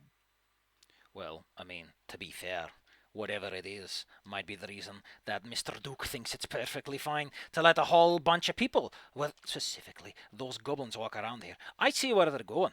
Wait, what? What? They're letting goblins in this town? Well, sure you'll have seen them. They're not that common, but they ain't exactly rare. Oh no, there's something foul in this town. All right, you're right. We got to do something about it. I mean, if you go like, We gotta start a revolution. now see, I think you're getting a little overzealous there. A little bit of nuance and tact is as important as it is to rise for what matters. But I like your gumption. But please don't get yourself arrested. Oh. Okay. Yeah, his family got killed by goblins. Sorry. That's what I needed, a Yeah. bleeding heart. Yeah, God. she's like this. It's I Sorry. get my feelings out with an axe through a skull, and she gets her feelings out through tears. Does she need like I can cast a little bit of curative magic if that helps patch that bleeding heart of hers. Isn't Oh, God, every sorry. heart bleeding? The only hearts I've seen are bleeding. Anyway, I would appreciate if you go over there. I heard, let's just say I keep my ear to the ground and people low there, they like to talk to me. And I've heard of let's just say a goblin troop going over there, doing work for, best I can guess, very far away people. So you're from the Hammerfist, right? Surely you heard of the Red Hand and Associates. It's one of Red the many Hound. clans, yeah. One Yeah. of them. Yeah, well, they got a dragon goblin going into one of the ruins to find something, defiling our city in the way. We can't be having that. Nope. But what's good Not to me? in not in the ruins of the Great Dwarf Empire, and not on my watch. Marvelous. That sounds like something. All right. Oh, that's a little slight relief. In the middle of nowhere. Wait, you said dragon goblin? Yeah. We're Well, trying to find another. We're trying to find a dragon-shaped hobgoblin in the east And of. I'm thinking it's the same thing. Yeah. What? Red Scale's pretty tall. Likes to snarl a lot. Probably. We heard it's in east of here. All right. Well, listen, I'm a little tense, and I'm just glad to see no face. And apparently, that some dwarven hordes are able to keep their bloody feet clean. But I see that it is time for charity work, so I have to say my goodbyes. Bid Maro Samara. So at this point, Olaf storms out of the temple, and Argus and the wizard Mermis. turn to see Olaf, Emerus, and he goes, Can you believe there's goblins in this town? What the hell? Where are they? Olaf looking around. You heard her what she said, Olaf. Do not get arrested because of. Yeah, them. got it. Stand outside city gates, kill any goblin that tries to get in or out. As long as it's outside the city. Got Right. it. If it's a supernatural exodus you want, I'm pretty sure that with a couple of years I can develop a disease that exclusively kills goblins. I'm just Your mind suggesting kind of things. wizard. All right. You went up a couple pages in my book. Let's start working on that. Yeah.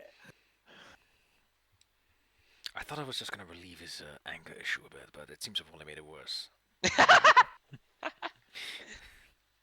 August, do you know what to do? No idea, honestly. How does he get so angry for so long?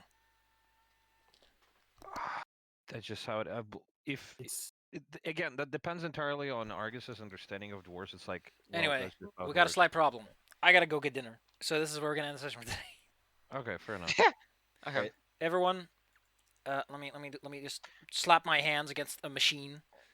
Yeah. Slappy. And give you some experience points because you have been around town, you've talked around, you shopped around, you shook some hands. You got something out of the deal, I hope. Yes. Yes. Some information, some good roleplay. Exactly.